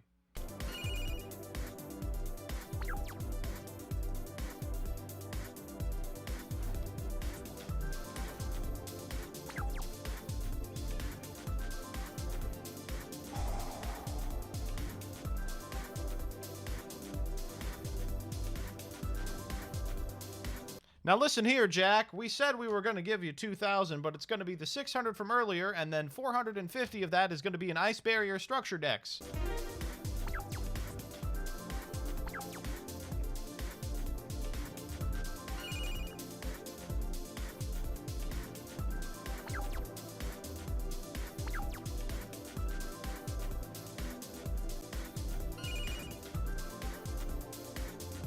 Listen up, fat.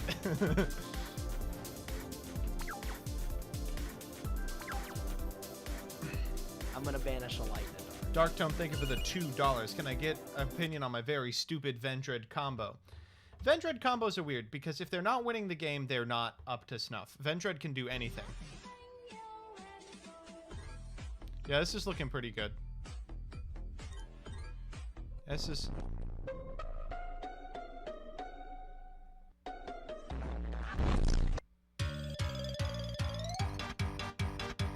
Gotta turn the volume off for this because everything that Dark Tome plays gets me DMCA'd.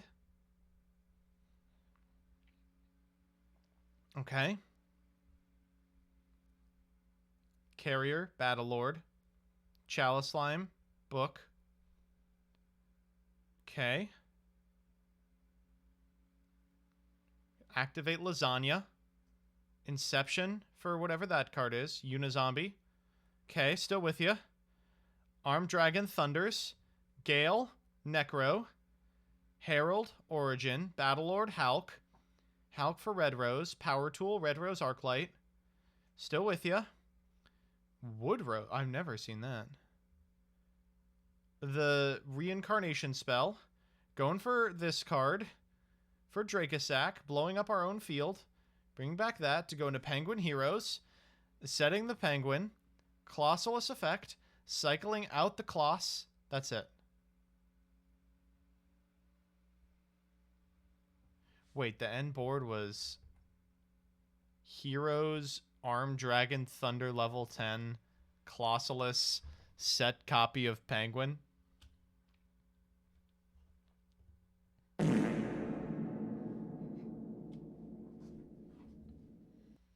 Oh, there it is. What's with the Has-Been Hotel? There's not Has-Been Hotel here. Oh, come on. This is that other game.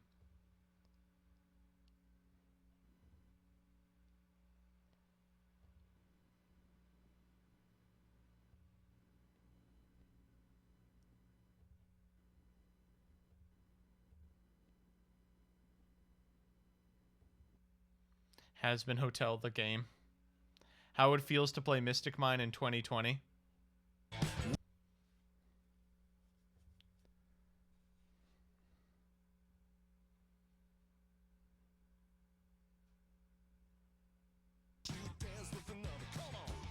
I've actually watched this already. I'm falling into the algorithm.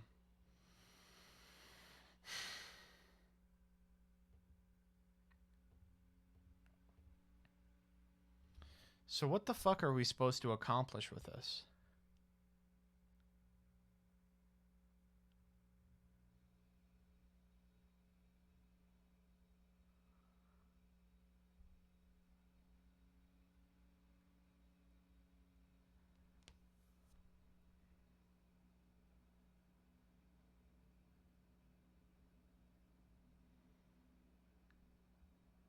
Nothing. Please, dude, go do something worthwhile with your life. Man, shut up! That's a good point, though.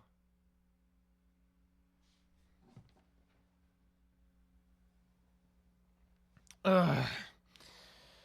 Hope Fiendish Chain is good enough. No, we also have Crackdown, you know. Alright, so I'm gonna... Here's how we do it. Ready? Here's how we're gonna do it. Ready? Here we go.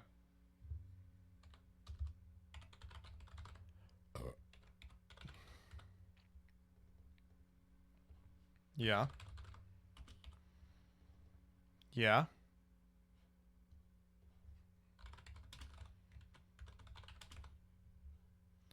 Okay, our Ice Barrier deck is looking pretty good so far.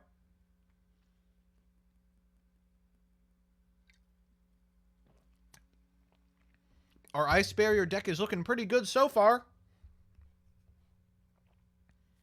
Or we could play Ice Spawn. If a non-water monster is normal or special summoned while you control a water monster, change it to defense position.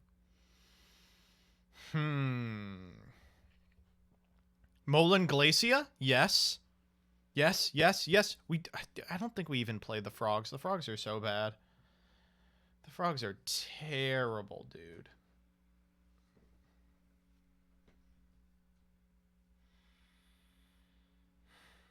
Yeah, I'm lost. I have no idea what we're supposed to be doing with this. All right, there's got to be one person just doing the structure.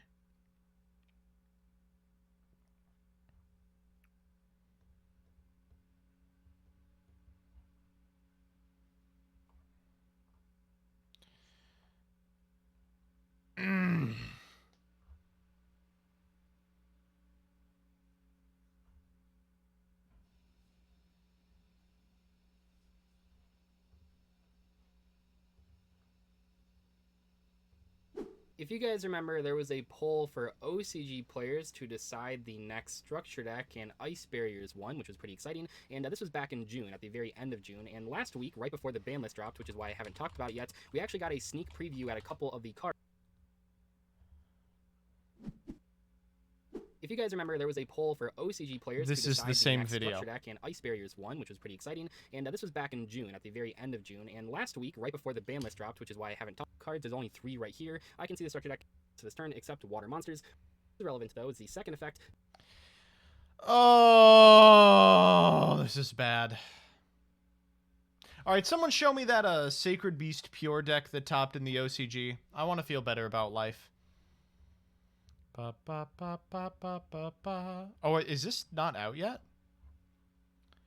Ba da da da da da. Dun dun dun dun dun dun dun. Dun dun dun dun dun.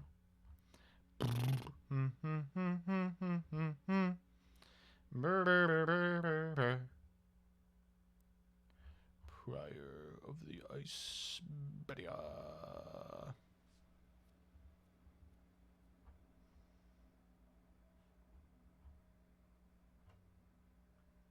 Wait, do we not know when this is coming out?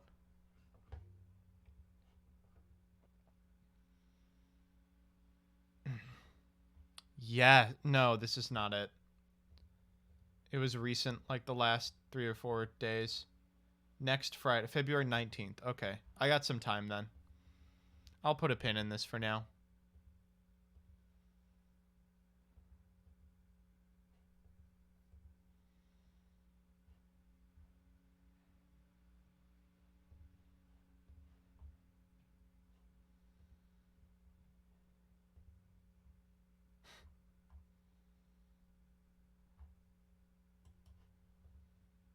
It's so good.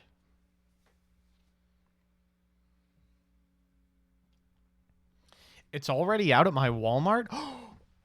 Neo Dunks, you living in the future!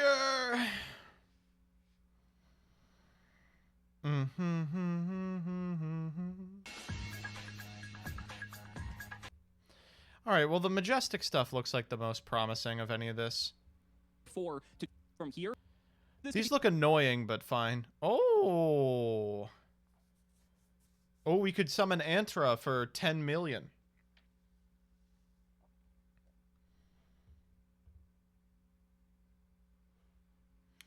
Oh, dog, this is so bad.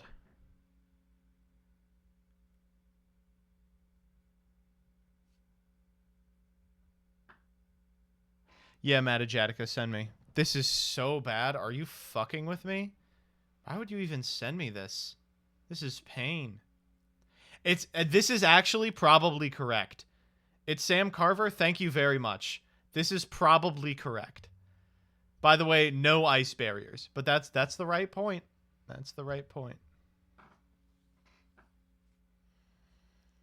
It's 4, 2. What? Where's the tuner? That one.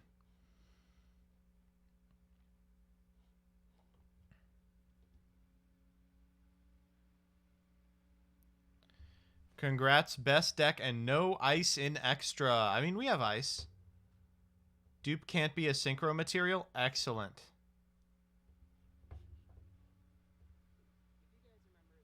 Poll for OCG players to decide the next structure deck, and Ice Barriers won, which was pretty exciting. And this was back in June, at the very end of June. And last week, right before the ban list dropped, which is why I haven't talked about it yet, we actually got a sneak preview at a couple of the cards.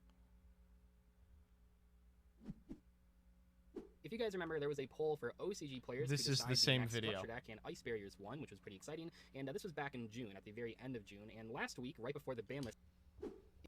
I really did do that. You were all here for it. You just saw it. Content Ouroboros.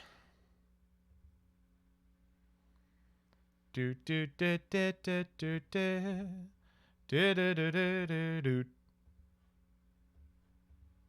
Be something you might want to tech in. King of the Feral Imps, people know this from Pendulum, but this just requires any 2 level 4s, which there are a lot of level 4s in this deck. And once per turn, you can detach an Xyz material and add a reptile monster from your deck to your hand. That's any reptile monster, so that means you can search for the bigger ones as well. Viper's Rebirth is a common card that most people probably never heard of before. You activate only if all monsters in your graveyard are reptile type. Oh, this is You just select Reborn. a non-tuner monster in your graveyard, special summon it, but destroy it during the end phase. This is a non-once per turn monster reborn that you could play in this deck to allow you to just swarm the field, and I just think that's really, really strong, especially if you're going to be tributing them off or like doing things like that. Then this card could actually be a really nice extender for the archetype. And then lastly, offering to the snake deity. You target a face-up reptile monster you control, and 2 cards your opponent controls destroy all 3 targets. So this is like an Icarus attack for reptiles. That's probably the best way to put it. But there are some very good, strong, generic reptile support cards that could maybe supplement this. And again, there's potential chaos synergy. Like, you could play Chaos Dragon Levineer in a deck like this and probably get away with it. And who knows, maybe there's some potential there as well. We'll just have to see. I'm really curious to know what you guys think down in the comments, so be sure to let me know. So guys, that's gonna wrap it up for the video. Thank you so much for watching. Be sure to like the video as always. Subscribe to the channel for more amazing Yu-Gi-Oh content. And if you found this video informative, consider supporting me on Patreon for exclusive early one-day access to both the Yu-Gi-Oh progression series and the history of Yu-Gi-Oh. Thank you all so much for watching, and we will see you next time.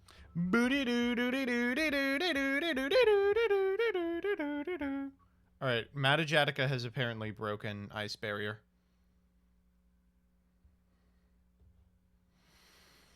This is playing cards outside the SD, Matt. Playing cards outside the SD.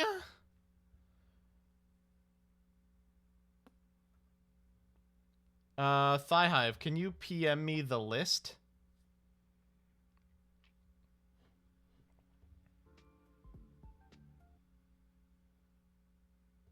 Speller Trap. This is pretty sad.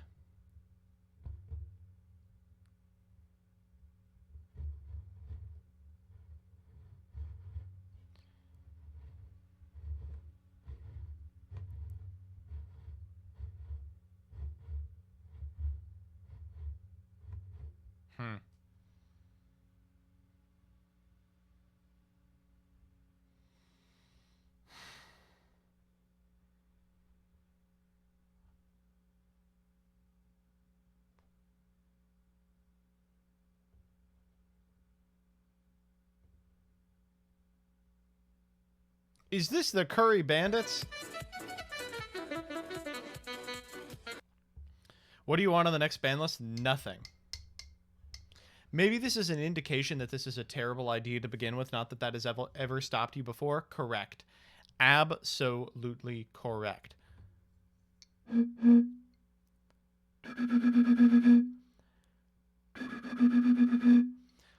What do you want on the ban list? Probably VFD. I kind of don't hate this format, though. I think that VW would still be fine without VFD, so... whatever. I just don't like playing against the card.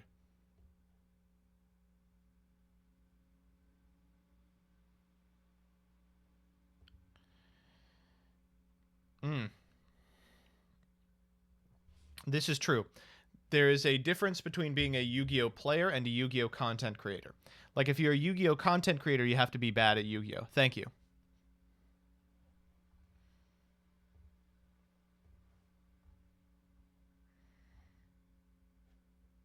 All right.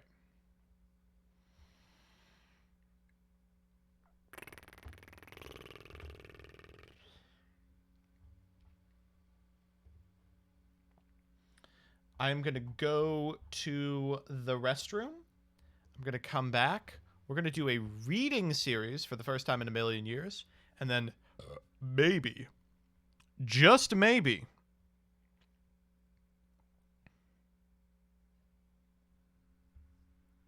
we'll play some Yu-Gi-Oh! But in the meantime, it is time for ads. Yes, it is time for ads. Do not worry, it is time for ads.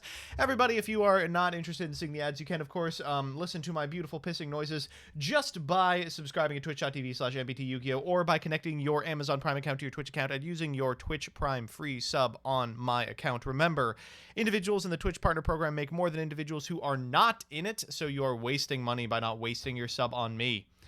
I'm gonna leave you all with a beautiful lithium video while I go to the restroom, and let's run an ad. What's up, guys? Welcome back for the Yu-Gi-Oh! Pro Tour video next match, Cross Balanced Cup. So backing at Group E, well, two Titans. It is one of the decklists from the previous Cross Balanced Cup, being Electromite Top Tech from 2018 versus Danger Thunder from 2019, right? So kind of an upgrade compared to Danger, at least compared to the Thunder decklist that was used in the previous edition. This should be a well-known decklist, not Utopic Sexel or a Sexel variant that, I remember correctly, ended up second place, was this at YCS Pokem back then, a couple of years ago, but again, the OCG, yeah, well, like the short possible version of this deck when it was allowed in the TCG. Second list, we have Danger Thunder. Thunder, so this force enters the cup. That's one of the more recent decks from 2019.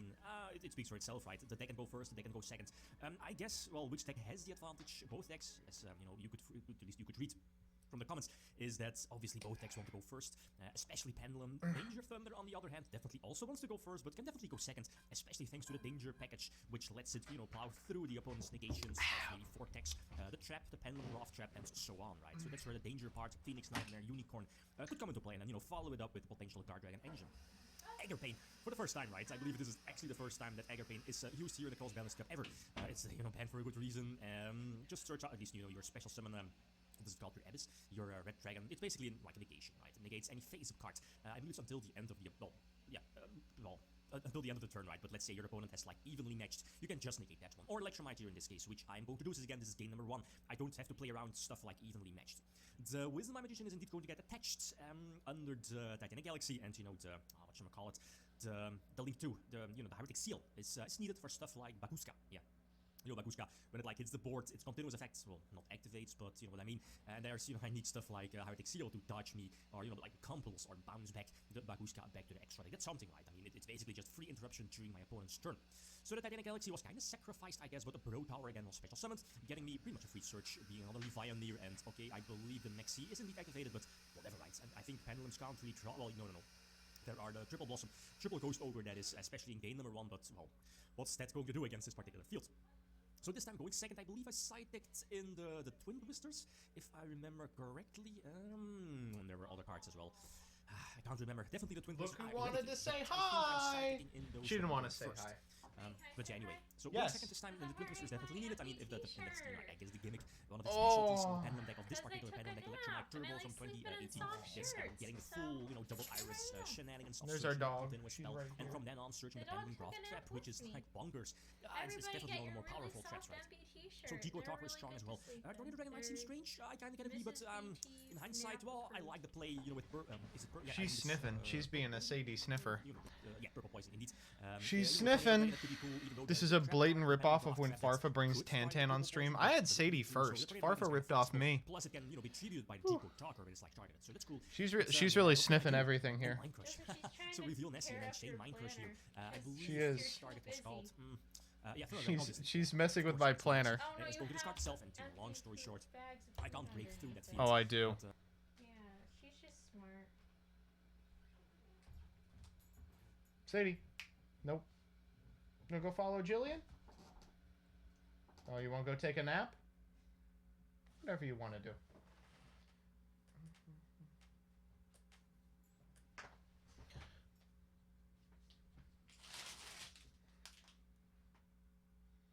Yep, this is what you were smelling. And it's going away forever. Yep, sorry. Ho! There she goes. Nope, here she is. Hello. Did you want back on me? Did you want on me? Sadie? You just want to stand there?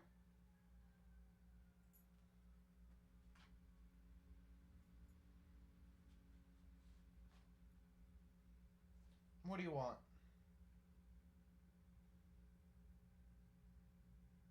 Let me get your goopies. Get the goopies out of your eyes.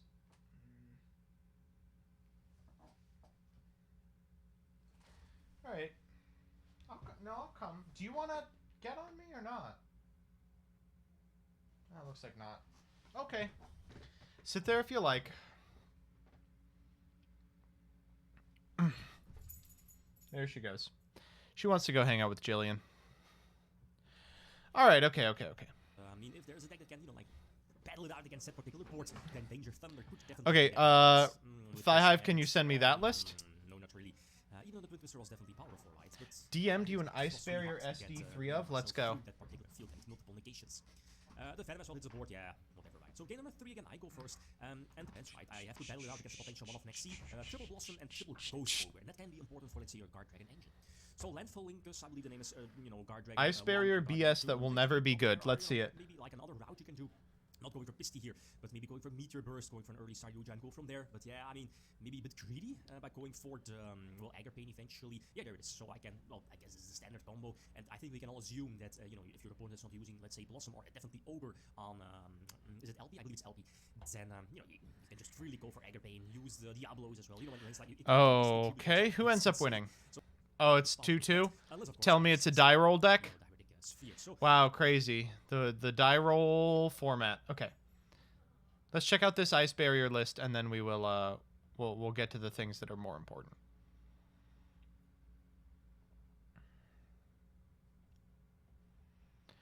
Oh, this looks bad. Oh, this looks bad. It might be good enough though. This is probably the wave, right? This is probably good enough.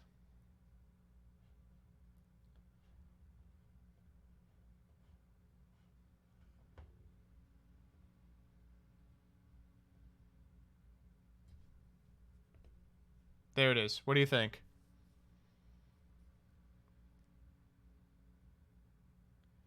Doesn't look good.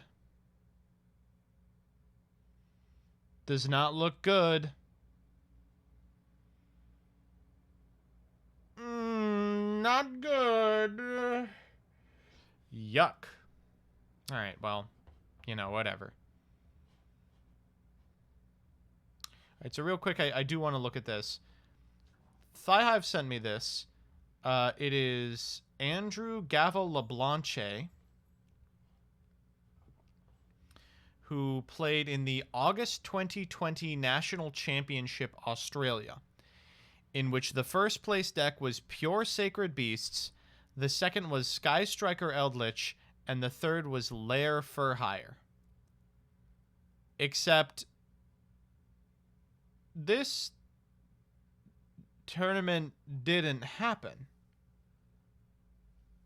This was during the height of COVID. There was no Australian National Championship. So where are these results from? And the deck is, I mean, it's bad. It's just like Sacred Beast Turbo. It's playing Martyrs. It's playing Hyper. It's playing every payoff. I do like that Sky Striker Lich, like an almost real deck, came in second. Rebecca! Oh, not like this, though. This is not how this deck looks.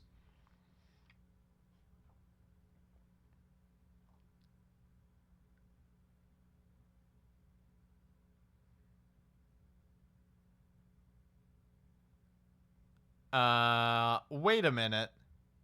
Rebecca? Is this fucking our Rebecca? What the fuck? Rebecca? Did you pretend to do this tournament? Oh my god, this is classic Rebecca D. Wait a minute. Is this all of the people in my Discord? Are you kidding me? All of you submitted lists?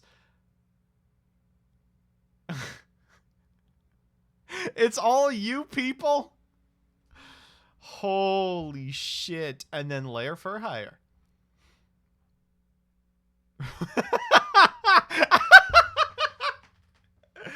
This is the best one. It's got Nightmares in the main deck. Oh my god. Oh, when they're playing Darklight. Oh, of course they're playing Darklight. And one Metaverse. And Pot of Prosperity. They're playing Pot of Prosperity in August of 2020. All right, let me... Here, we're going to make this a YouTube video. This is going to be our YouTube content. All right? Ready? And so everyone, if you want to say hi, YouTube, and spam all the emotes, go ahead.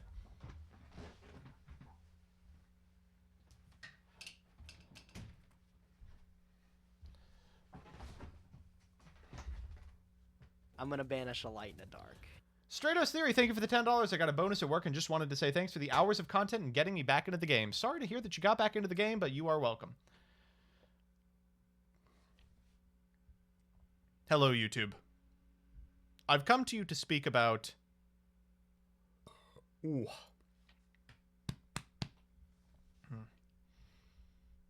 Hello, YouTube. I've come to you to speak about something very troubling I've found online. Yu-Gi-Oh is, in many ways... no, this isn't funny. He doesn't know, chat? What don't I know?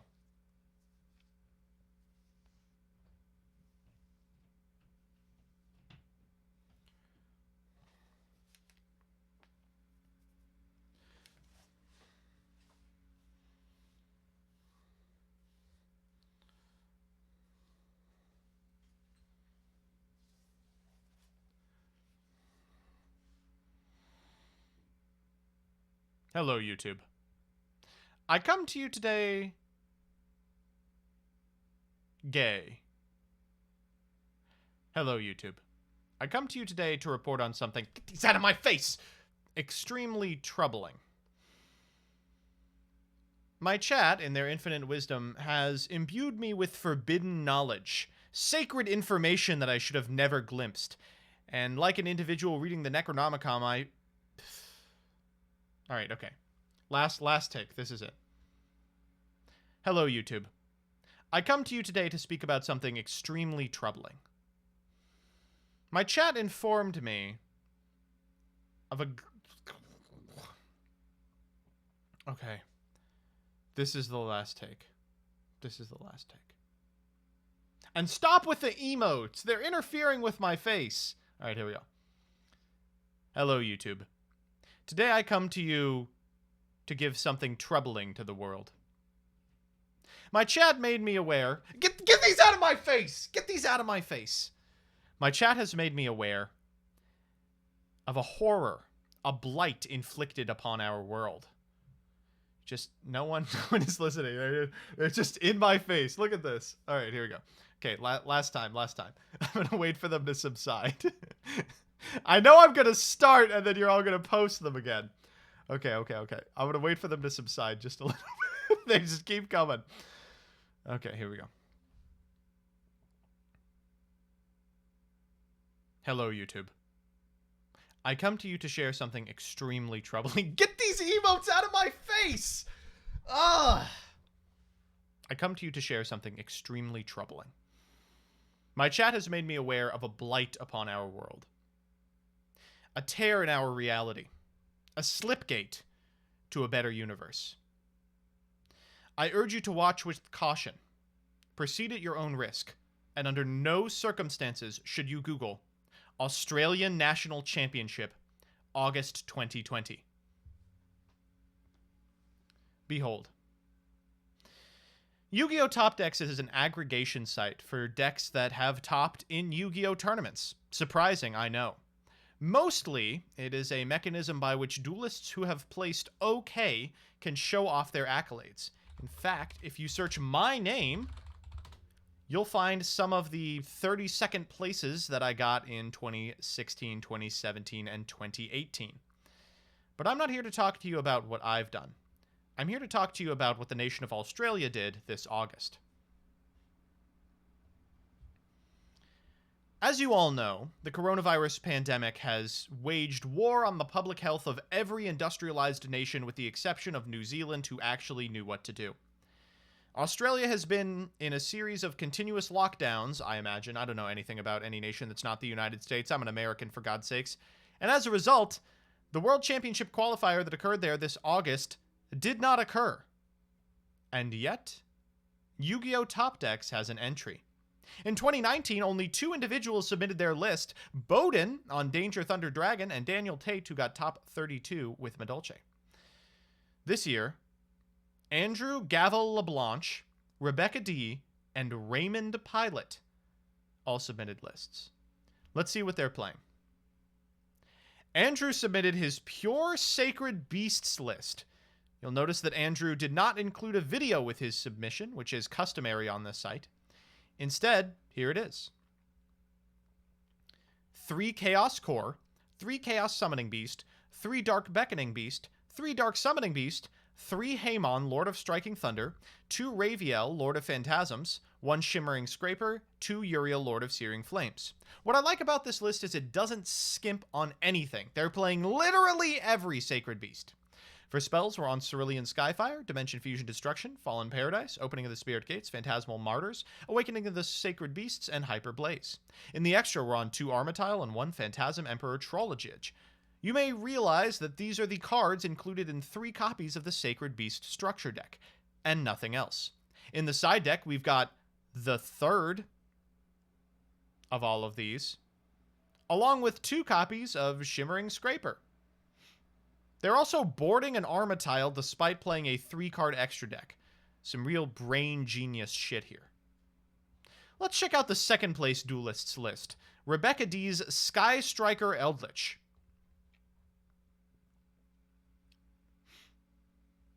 So,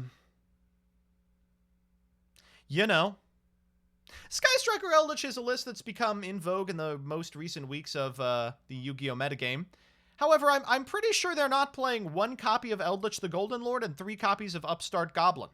Correct me if I'm wrong here. This individual is playing 3 copies of Conquistador, 3 Hakero, 3 Scarlet Sanguine, 3 Widow Anchor, 3 Shark Cannon, 1 Vector Blast, the absolute best Sky Striker card, 3 Afterburners, 2 Area Zero, 3 Pot, 3 Droplet, and 3 Cursed Eldland. In the extra, they're playing an Access Code, a Borolo Dragon, and all of these. They are playing absolutely all of the Sky Strikers, including 2 Kana. In the side deck, they're on Lancia, they're on Pankratops, they're on Cosmic Foolish and Lightning Storm, but they're also playing a Mischief of the Gnomes and Orchestra Crescendo. Why? I leave that to your imagination. But I'd like to say the 3rd to 4th place list is the most interesting. Raymond Pilot piloted Lair for Hire to an impressive finish at the Australian National Championship. This deck is interesting because the main deck includes several extra deck monsters. Now, this is an advanced Yugist technique. You may not be prepared for this if you are a lesser duelist. You can see we've got Nightmare Cerberus, Phoenix, Unicorn, IP Masquerena, and Access Code Talker all in the main, alongside such format staples as Beat Cop from the Underworld, Beat Blademan for Hire, Bravo Fighter, Dompa Marksman, and Dyna Hero. They're also playing 3 copies of Lair of Darkness for a reason that I cannot fathom, as well as 3 Darklight. If you're unfamiliar with this card, it allows you to tribute a dark monster with 1500 or more attack to destroy all monsters that were special summoned this turn. If you tribute your opponent's monster made dark by Lair, you can blow up their board by blowing up their board. In the extra deck, of course, they're only playing the best of the best. I'm talking about Abyss Dweller, Tornado Dragon, Borbo, and Chakanine. In the side deck, they are playing, of course, the staples of the format: Cycle Reader, Ash Blossom and Joyspring, Droll and Lockbird, Called by the Grave, Harpies, Feather Duster, Lightning Storm, and Red Reboot. What I think I like most about this list is that in August of 2020, they elected to play a draw package that includes 3 Pot of Prosperity, a card that had not yet been printed. All in all, I would have to say, what happened at the National Championship in Australia in August is something to which we may never be privy. But I urge you, do not do your own research. Do not look for National Championship Australia results. And more than anything else, do not play pure Sacred Beasts at the WCQ. Thank you, everyone. That's it. It is an SCP. That is correct. This is literally 2018 Tornado Dragon Turbo. This was bad. Yeah, I'll see. I'll see how that looked. 9-minute vid. It's got to be a 8-minute vid to get the ads. Maybe we'll put some scary music under it.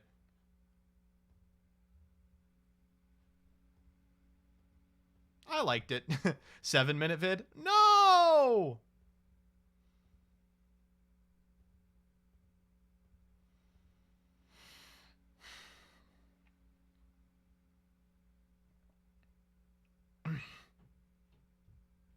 Put in some memes. I probably will. I'll probably like. Can you all send me on Discord some cursed Yu-Gi-Oh? Oh, you know what? Here's what I'm gonna do. I'm gonna make a tweet. Making a super unfunny video for Sunday. Can I get some cursed Yu-Gi-Oh memes? Not like boring Reddit reject. Boring Reddit C moments. Some real 2002 OCG art shit, please. There we go. Isn't Sunday Prague playoff? Saturday is Prague playoff.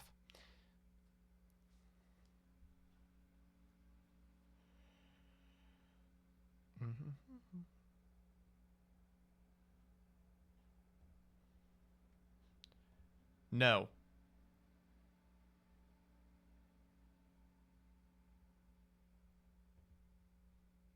Wendy's.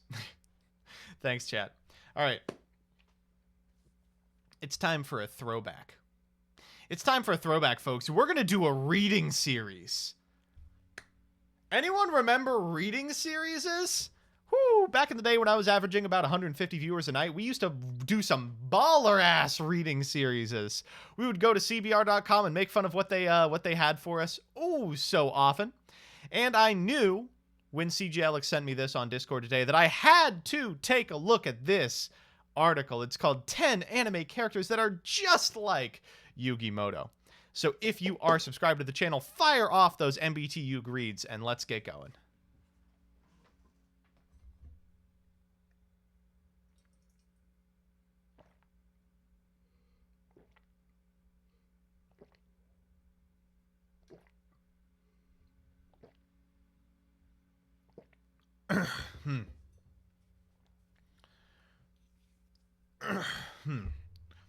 All right, here we go. Although Yugi's journey may be over, for now, there are many other anime characters worth idolizing who share the same qualities as him. Another fantastic article produced by CBR.com, aka Cock and Ball Rorcher. This site is fantastic. It has such amazing articles as Ray Fisher continues to demand an apology from DC Films president, how Silicon Valley hilariously predicted 2 real Bitcoin tragedies, and Green Lantern, who is Jon Stewart's supervillain love. Stephen Colbert. This was written by Jose Arroyo, a designer, writer, reader, interviewer, and gamer based in Cleveland, Ohio, a video game analyst and news writer, actor, anime, YouTube content creator, works as an organic list writer for Valnet, covering anime content for CBR. He's also known in his acting role as Diego Cortez. Oh, let's see who that is. I do not think this is him. I'm pretty sure this is a different person. The sole gaming journalist at Game of Honor show is a Cleveland State University graduate who earned his Bachelor's of Fine Arts degree in English. Jose plans to deliver creative and intriguing content in the entertainment industry. When he's not cooking up articles, Jose spends time reading manga, watching anime, and playing games with his friends, fans, family, and Fedora. 10 anime protagonists who were friend-zoned. 10 anime characters who look young but are hundreds of years old. What's the motivation behind this one? I wonder. 5 Pokemon that could take down a Titan and 5 that can't. This is just an SEO goldmine. Pokemon, Attack on Titan. What more could you ask for? 5 Juji Into stories that will give you nightmares and 5 that won't. 10 anime characters that are just like Seto Kaiba, and 5 Pokemon from the Hoenn region we wish existed. Trico. Okay, here we go. To say Yu-Gi-Oh! Didn't play a massive role in shaping people into the individuals they've become would be an understatement. Sorry, just a quick aside. If you have based your personality on any Yu-Gi-Oh! Character, seek help immediately. None of these people are good people. Since its conception, many protagonists have come and gone, but one that remains in fans' heads is Yugi Muto. Whether fans are discussing Yugi's victories because of the heart of the cards or the worst cards he's ever used in the anime, they'll never forget the memories they had with him. Although Yugi's journey may be over, there are many other anime characters worth idolizing who share the same qualities. Here we go.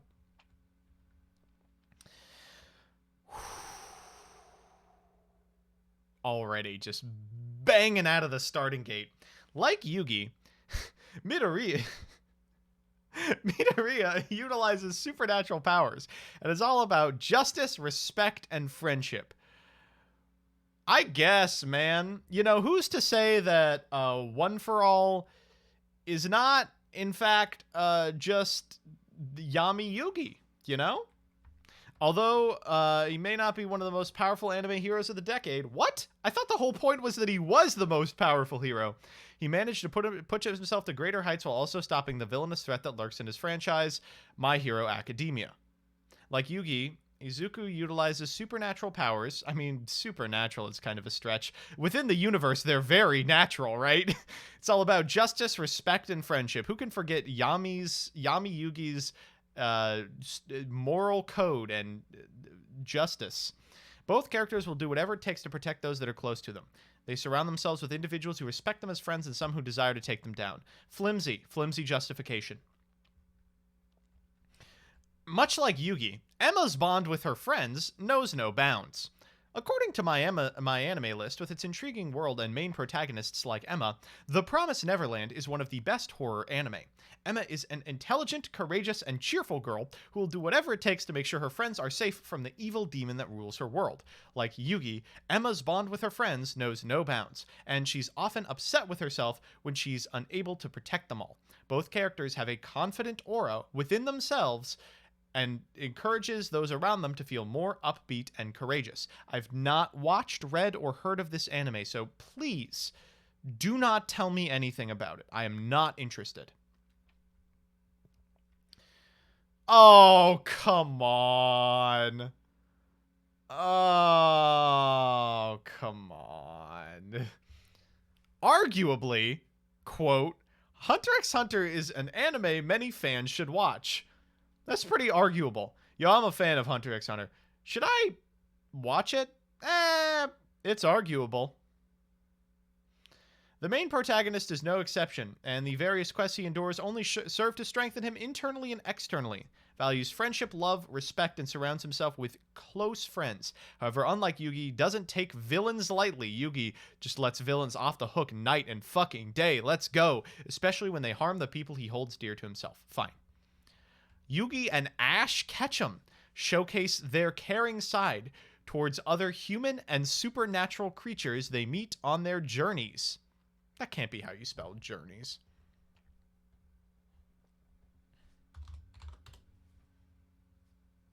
What?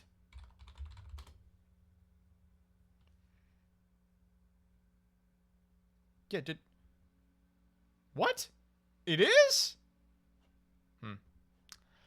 The Pokemon anime's well-known protagonist, Ash Ketchum, may have accumulated many hilarious memes over the years. Oh, let's just click this this click thing. Oh!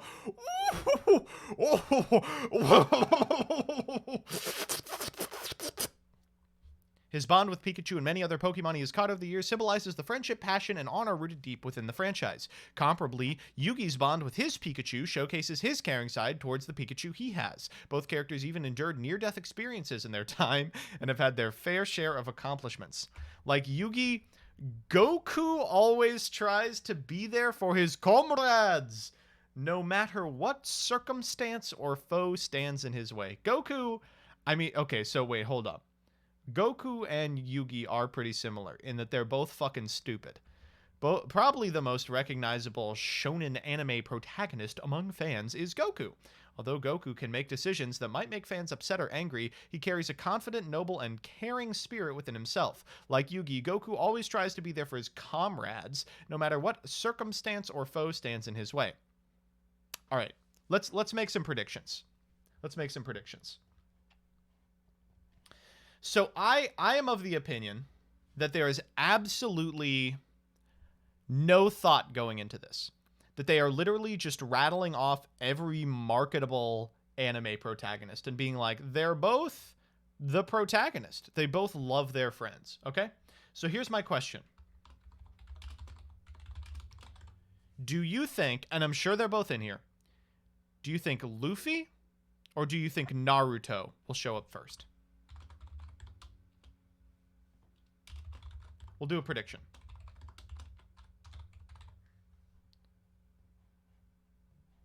Who's showing up first? Luffy number 1. Naruto number 1.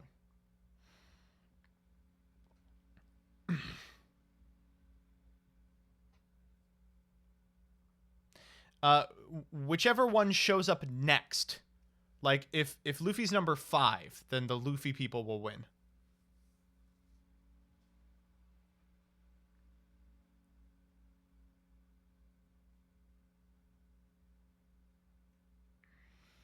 It's pretty close. It's pretty close.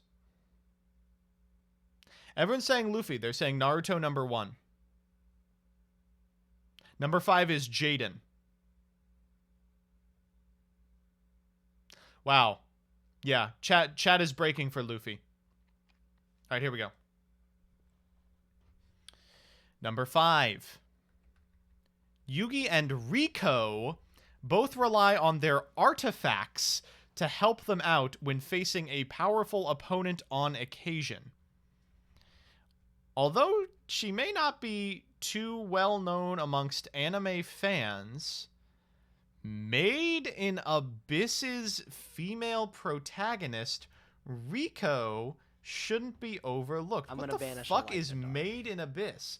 Praise be to Stalin and Satan, the power of God and anime. Made in Abyss? What the fuck?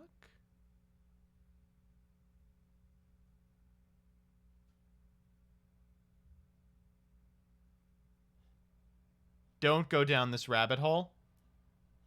I'm going to Wikipedia.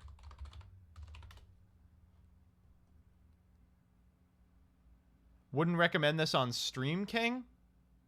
It's gory. Well, they're not going to put the gore on Wikipedia.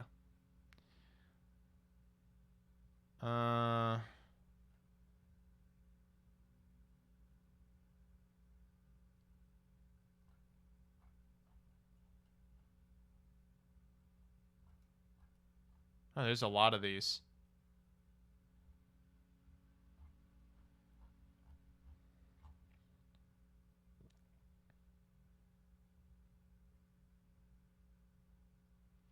All right.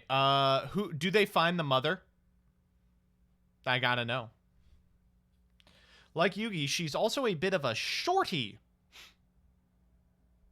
but makes up for it with her cool-headed mindset. Yugi and Rico also rely on their artifacts to help them out when facing a powerful opponent on occasion, being the Millennium Puzzle for Yugi and the Robot Boy Reg for Rico. Okay. Luffy! Luffy number 4, baby! Sorry! Oh, boy. Captain Wolfkick, congratulations. Whoo! Easiest call of my life. The One Piece protagonist that never ceases to amaze people today and has one of the best fights in the franchise is Monkey D. Luffy. Luffy is a character that many would do anything to protect the kind-hearted people. Yeah, listen, they all love their fucking friends. They all love their fucking friends. Okay? By the end of their respective series, you get... Woo! It was pretty close. Whoa! That was... They were divided by 1. Wow. Everyone was saying Naruto number 1. That's incredible. Naruto's male protagonist, whose name serves as the title of the franchise he heirs from, is the well-beloved Naruto Uzumaki. Naruto is a kind-hearted, knuckle-headed ninja that aims to become his village's Hokage by the end of the series, which he does. Spoilers, like Yugi, Naruto is confident, caring, and wishes his friends the best when going through tough times. By the end of the series, Yugi and Naruto eventually make a name for themselves and become vastly popular across the world. Both characters also save the world on occasion. Well, what the fuck are the rest of these going to be?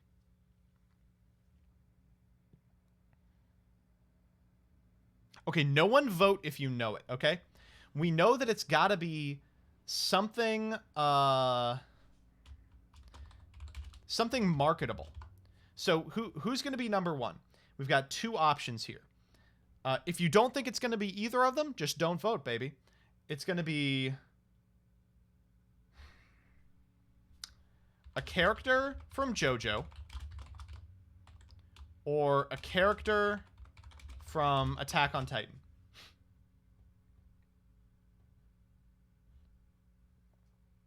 And if you don't think it's going to be either, don't vote.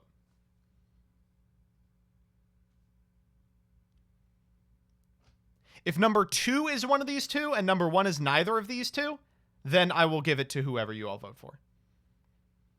I think it's going to be Cowboy Bebop. No way.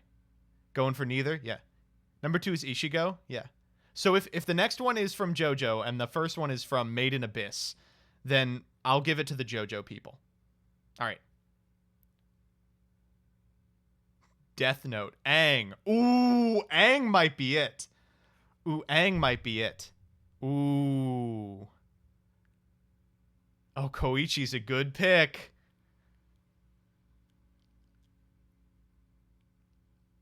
All right, here we go. Top 2, baby.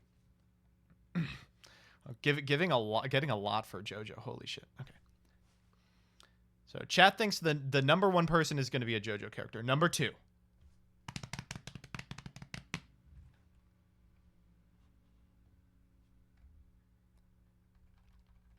What? What? Whoa. Okay.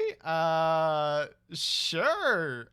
Yu Yu Hakusho's male protagonist may not be the most intelligent anime character out there, but overlooking his strong fighting spirit wouldn't be smart. Yeah, no, this is not it for me. The sense of justice and psych about not wishing to murder people shows how merciful and understanding he can be. He has friends who support him. Yeah, I don't know. He has friends, so that means he's on the list. This is a fucking stretch, dude. Okay, number 1. Here we go. What the fuck?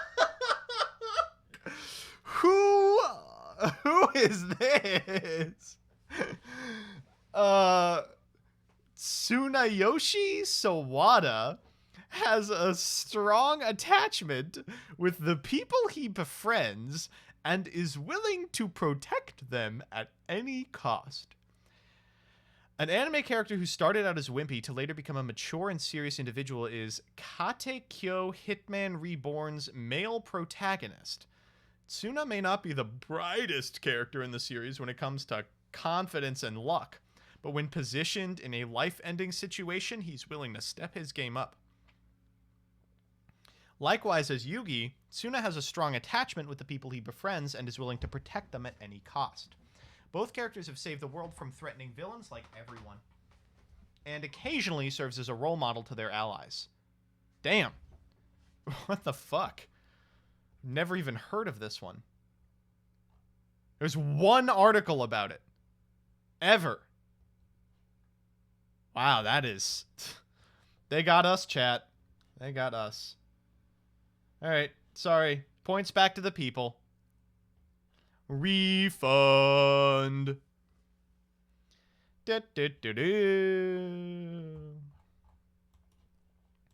Alright, I would say that this is a good article with a bunch of marketable anime characters and then someone from fucking Made in Abyss. Oh my god. Miserable, miserable shit. You got your points back, don't worry. You got your refund.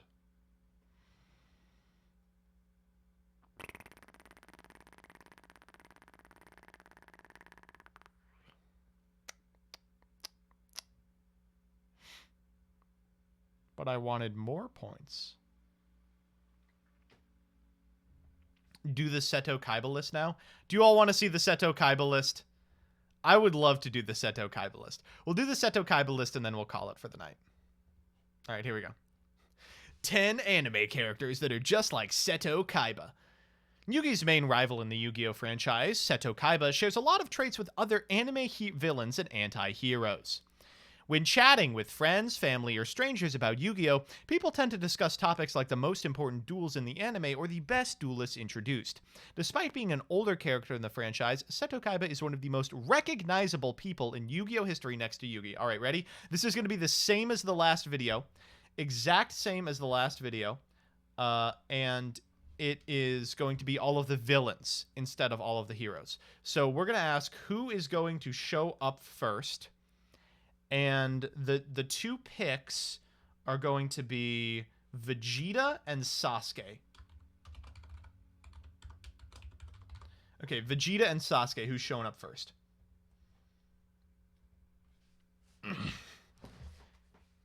He's right there in the thumbnail. He's not. Sasuke shows up first. Both of them are showing up, by the way. 0% chance they don't both show up. 0% chance.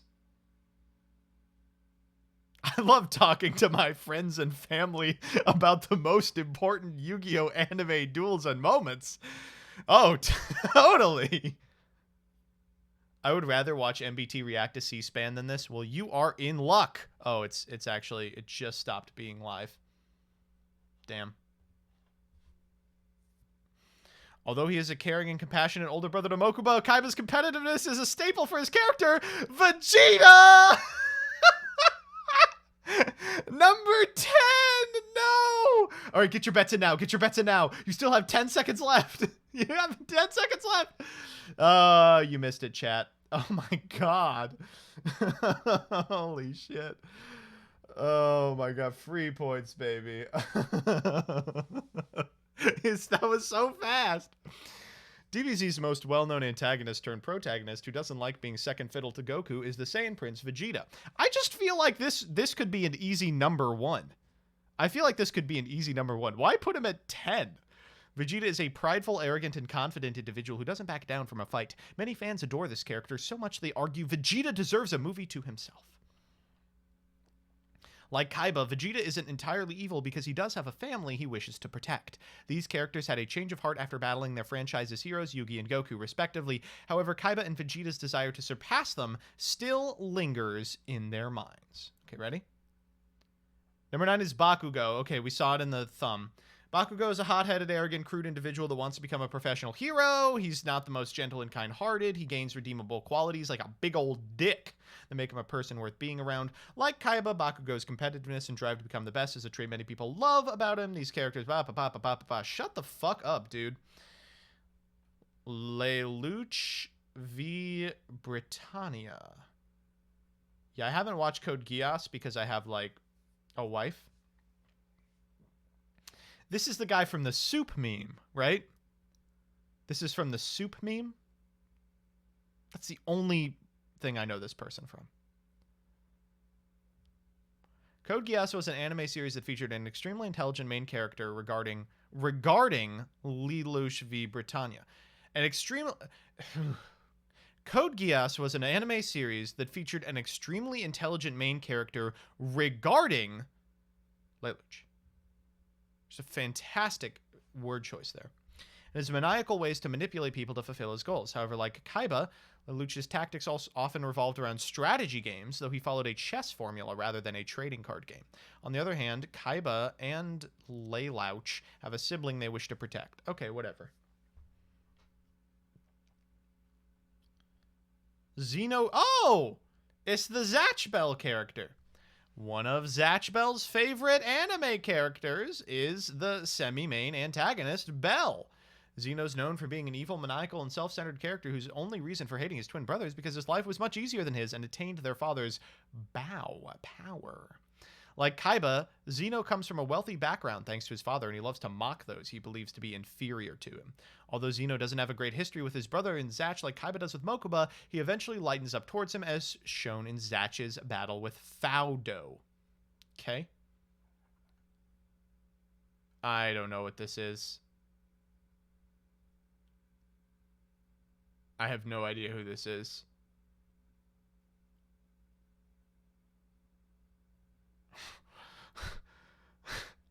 Shion Sonozaki, one of the fans' favorite characters in Higurashi When They Cry. Manipulative, rebellious, and a member of the Sonozaki family, just like Kaiba, an esteemed group in Hinamizawa. Shion doesn't take fondly to her family name during some of the events. She resents her family's decision about separating her. On the other hand, both characters respect a male figure who motivates them in their respective ways regarding Mokuba for Kaiba and Satoshi for Shion. What the fuck is this sentence? On the other hand, both characters respect a male figure who motivates them in their respective ways regarding Mokuba for Kaiba and Satoshi for Shion.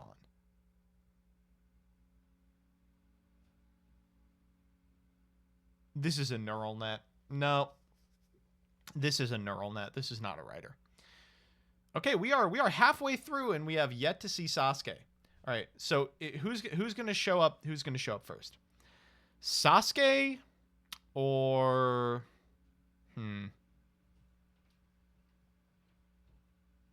who else? Who else do you think will show up, chat? Dio? No, Dio is no. Jotaro. Gary Oak. Oh. Oh, yeah, that's it. Okay. Yeah. Sasuke or Gary Oak. Now, remember. Ash did make it into the last one.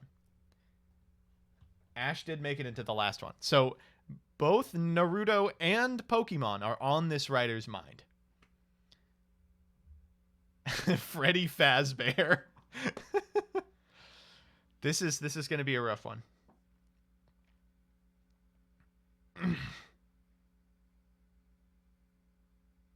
Wow, Sasuke pulling ahead, dude. Same author, yeah.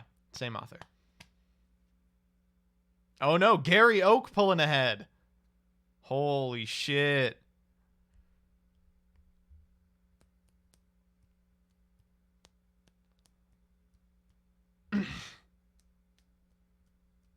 How the fuck is Kaiba? Yeah, I mean, how is Kaiba like any of these fucking characters? Gary will win. All in Sasuke. Let's go. All right, here we go. Wow, this one's closer than any of the others have been. Oh, actually, it's not. Gary just massively pulled ahead. Okay, here we go. Okay. Erina Nakiri. Probably one of the most well-known female characters in Food Wars. Oh my god! Is this one of the most well-known female characters in Food Wars? Holy shit, is that Erina Nakiri? One of the most well-known female characters in Food Wars? Damn. I'm sorry. You can't make me give a shit about Food Wars.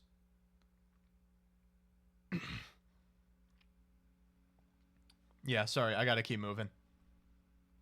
Gary Oak, number 4, ladies and gentlemen. Gary Oak, number 4. Oh, free fucking points. Although many fans grew attached to Ash Ketchum and his friends during the original Pokemon, many knew of the heated tension between Gary and Ash. In the beginning, Gary was an egotistical and arrogant trainer who believed he was the best. Many fans believe Gary and Ash's back-and-forth relationship is one of the best rivalries in anime. If you believe this, seriously, like, get a new frontal lobe. It's just not working. Other comparisons between Gary and Kaiba is their experiences change them emotionally, regarding Kaiba's multiple losses to Yugi and Gary's loss to Melissa at the Kanto Pokemon League. No, we can't watch that. It's it'll DMCA me. Okay. Number 3. Light Yagami. Saw some people saying this one. Wow. Death Note's mass murdering strategic main protagonist Light Yagami is not too far off concerning his likeness to Kaiba. Like Kaiba, Light Yagami is very egotistical, manipulative, has ideals that are selfish and crude. Kaiba and Light also have heated rivalries with people they deem worthy adversaries, Yugimoto and L. Does Kaiba believe Yugi is a worthy adversary? I don't feel like it. Furthermore, Kaiba and Light are intelligent and can predict their opponent's next move on occasion. Kaiba can't do that. That's why he keeps fucking losing. On that note, Kaiba and Light are willing to do whatever it takes to achieve their goals. Kaiba's goal, of course, is to win a card game. So, you know. Okay, here's the next one. Last one, okay? Last one.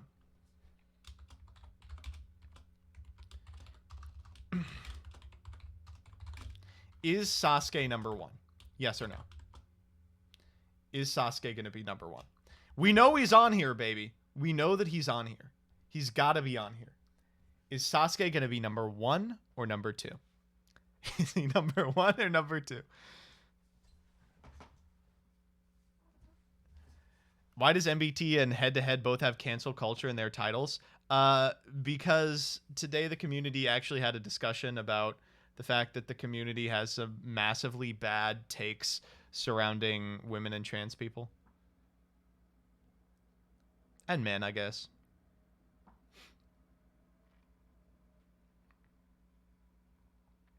All right, ready? Whoa, everyone thinks number 1. No, everyone thinks number 2. Everyone thinks he's going to be number 2. All in on yes. All in on yes.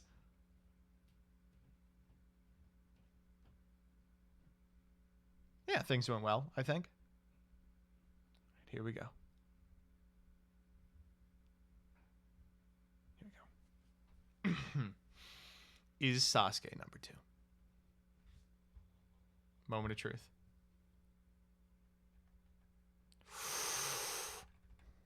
Saijiro Akashi from Kuruko's basketball. They have superiority complexes, as seen with Kaiba's constant harassment of Joey Wheeler's dueling ability. All right, here we go. Here we go. Is number 1 gonna be Sasuke? Let's find out. What the fuck?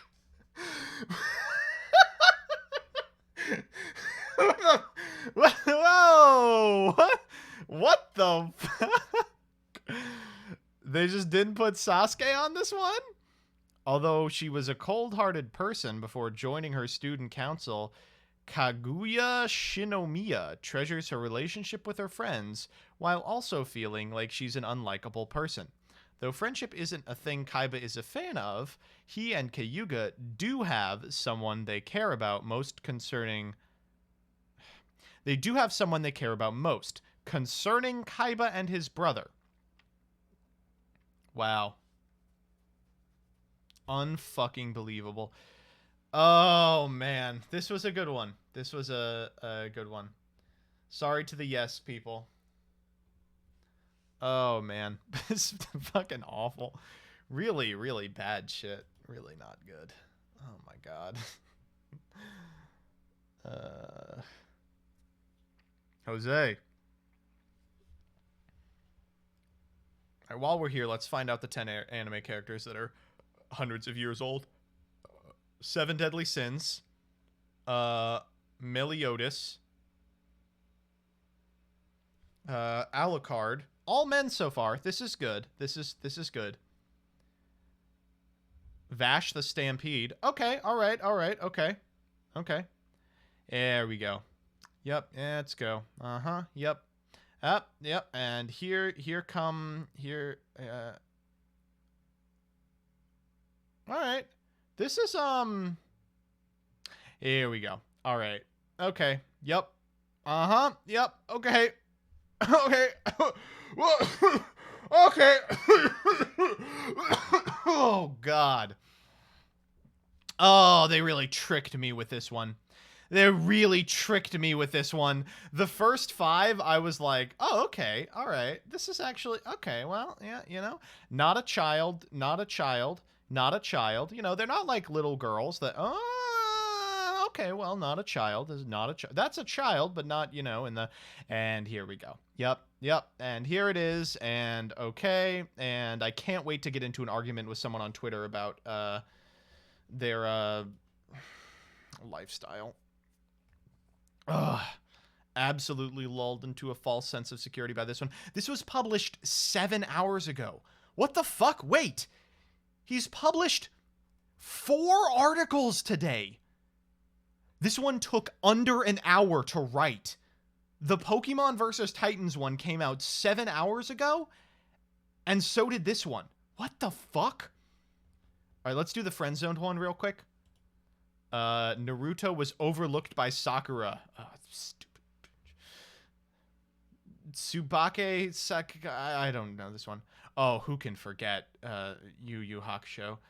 Who can forget Erased? Who can forget this anime I've never heard of? Oh.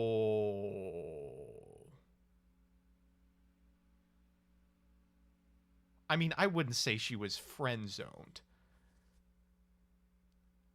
I mean, not only would I not say she was friend-zoned, I would say that she has a relationship with Madoka. What? This is crazy. Didn't she? Spoilers for Madoka. Didn't she ascend to fucking godhood? What the fuck? That's not fair. Ugh, okay, alright, okay. I don't know this one. I don't know this one. I don't know this one. Wow, I can't believe Shinji didn't make this list. That would have been really funny. Alright, AOT, 5 Pokemon that could take down a Titan. Who's taken down a Titan? Metagross, because of its superb intelligence and deadly moves. Metagross could. Yes, Metagross could take down a Titan. Diglett. Yeah, obviously, you fucking idiot. Wait, are they just naming shitty pokes? Zacian. Maybe. It's just a dog. Metapod. Yeah, no fucking duh. This is the worst one so far. Aegislash, because it can lower a Titan's attack. No. Aegislash would not do it. Chansey. Chansey could stall out a Titan for sure. Charizard.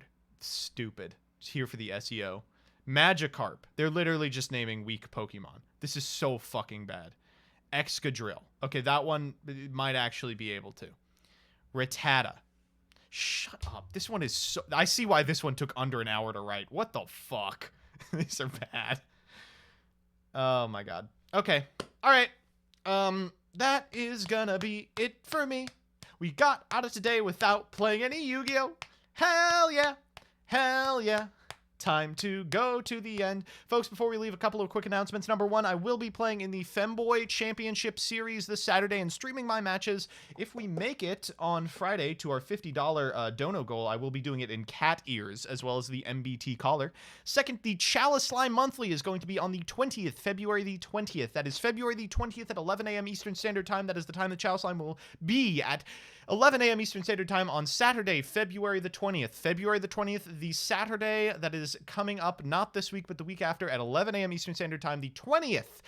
Signups for that will go up for patrons on Wednesday of that week, and signups for non-patrons will go up on the community tab of my YouTube at 6 p.m. Eastern Standard Time that Thursday. That's Thursday before the Saturday, February 20th at 6 p.m. Eastern Standard Time.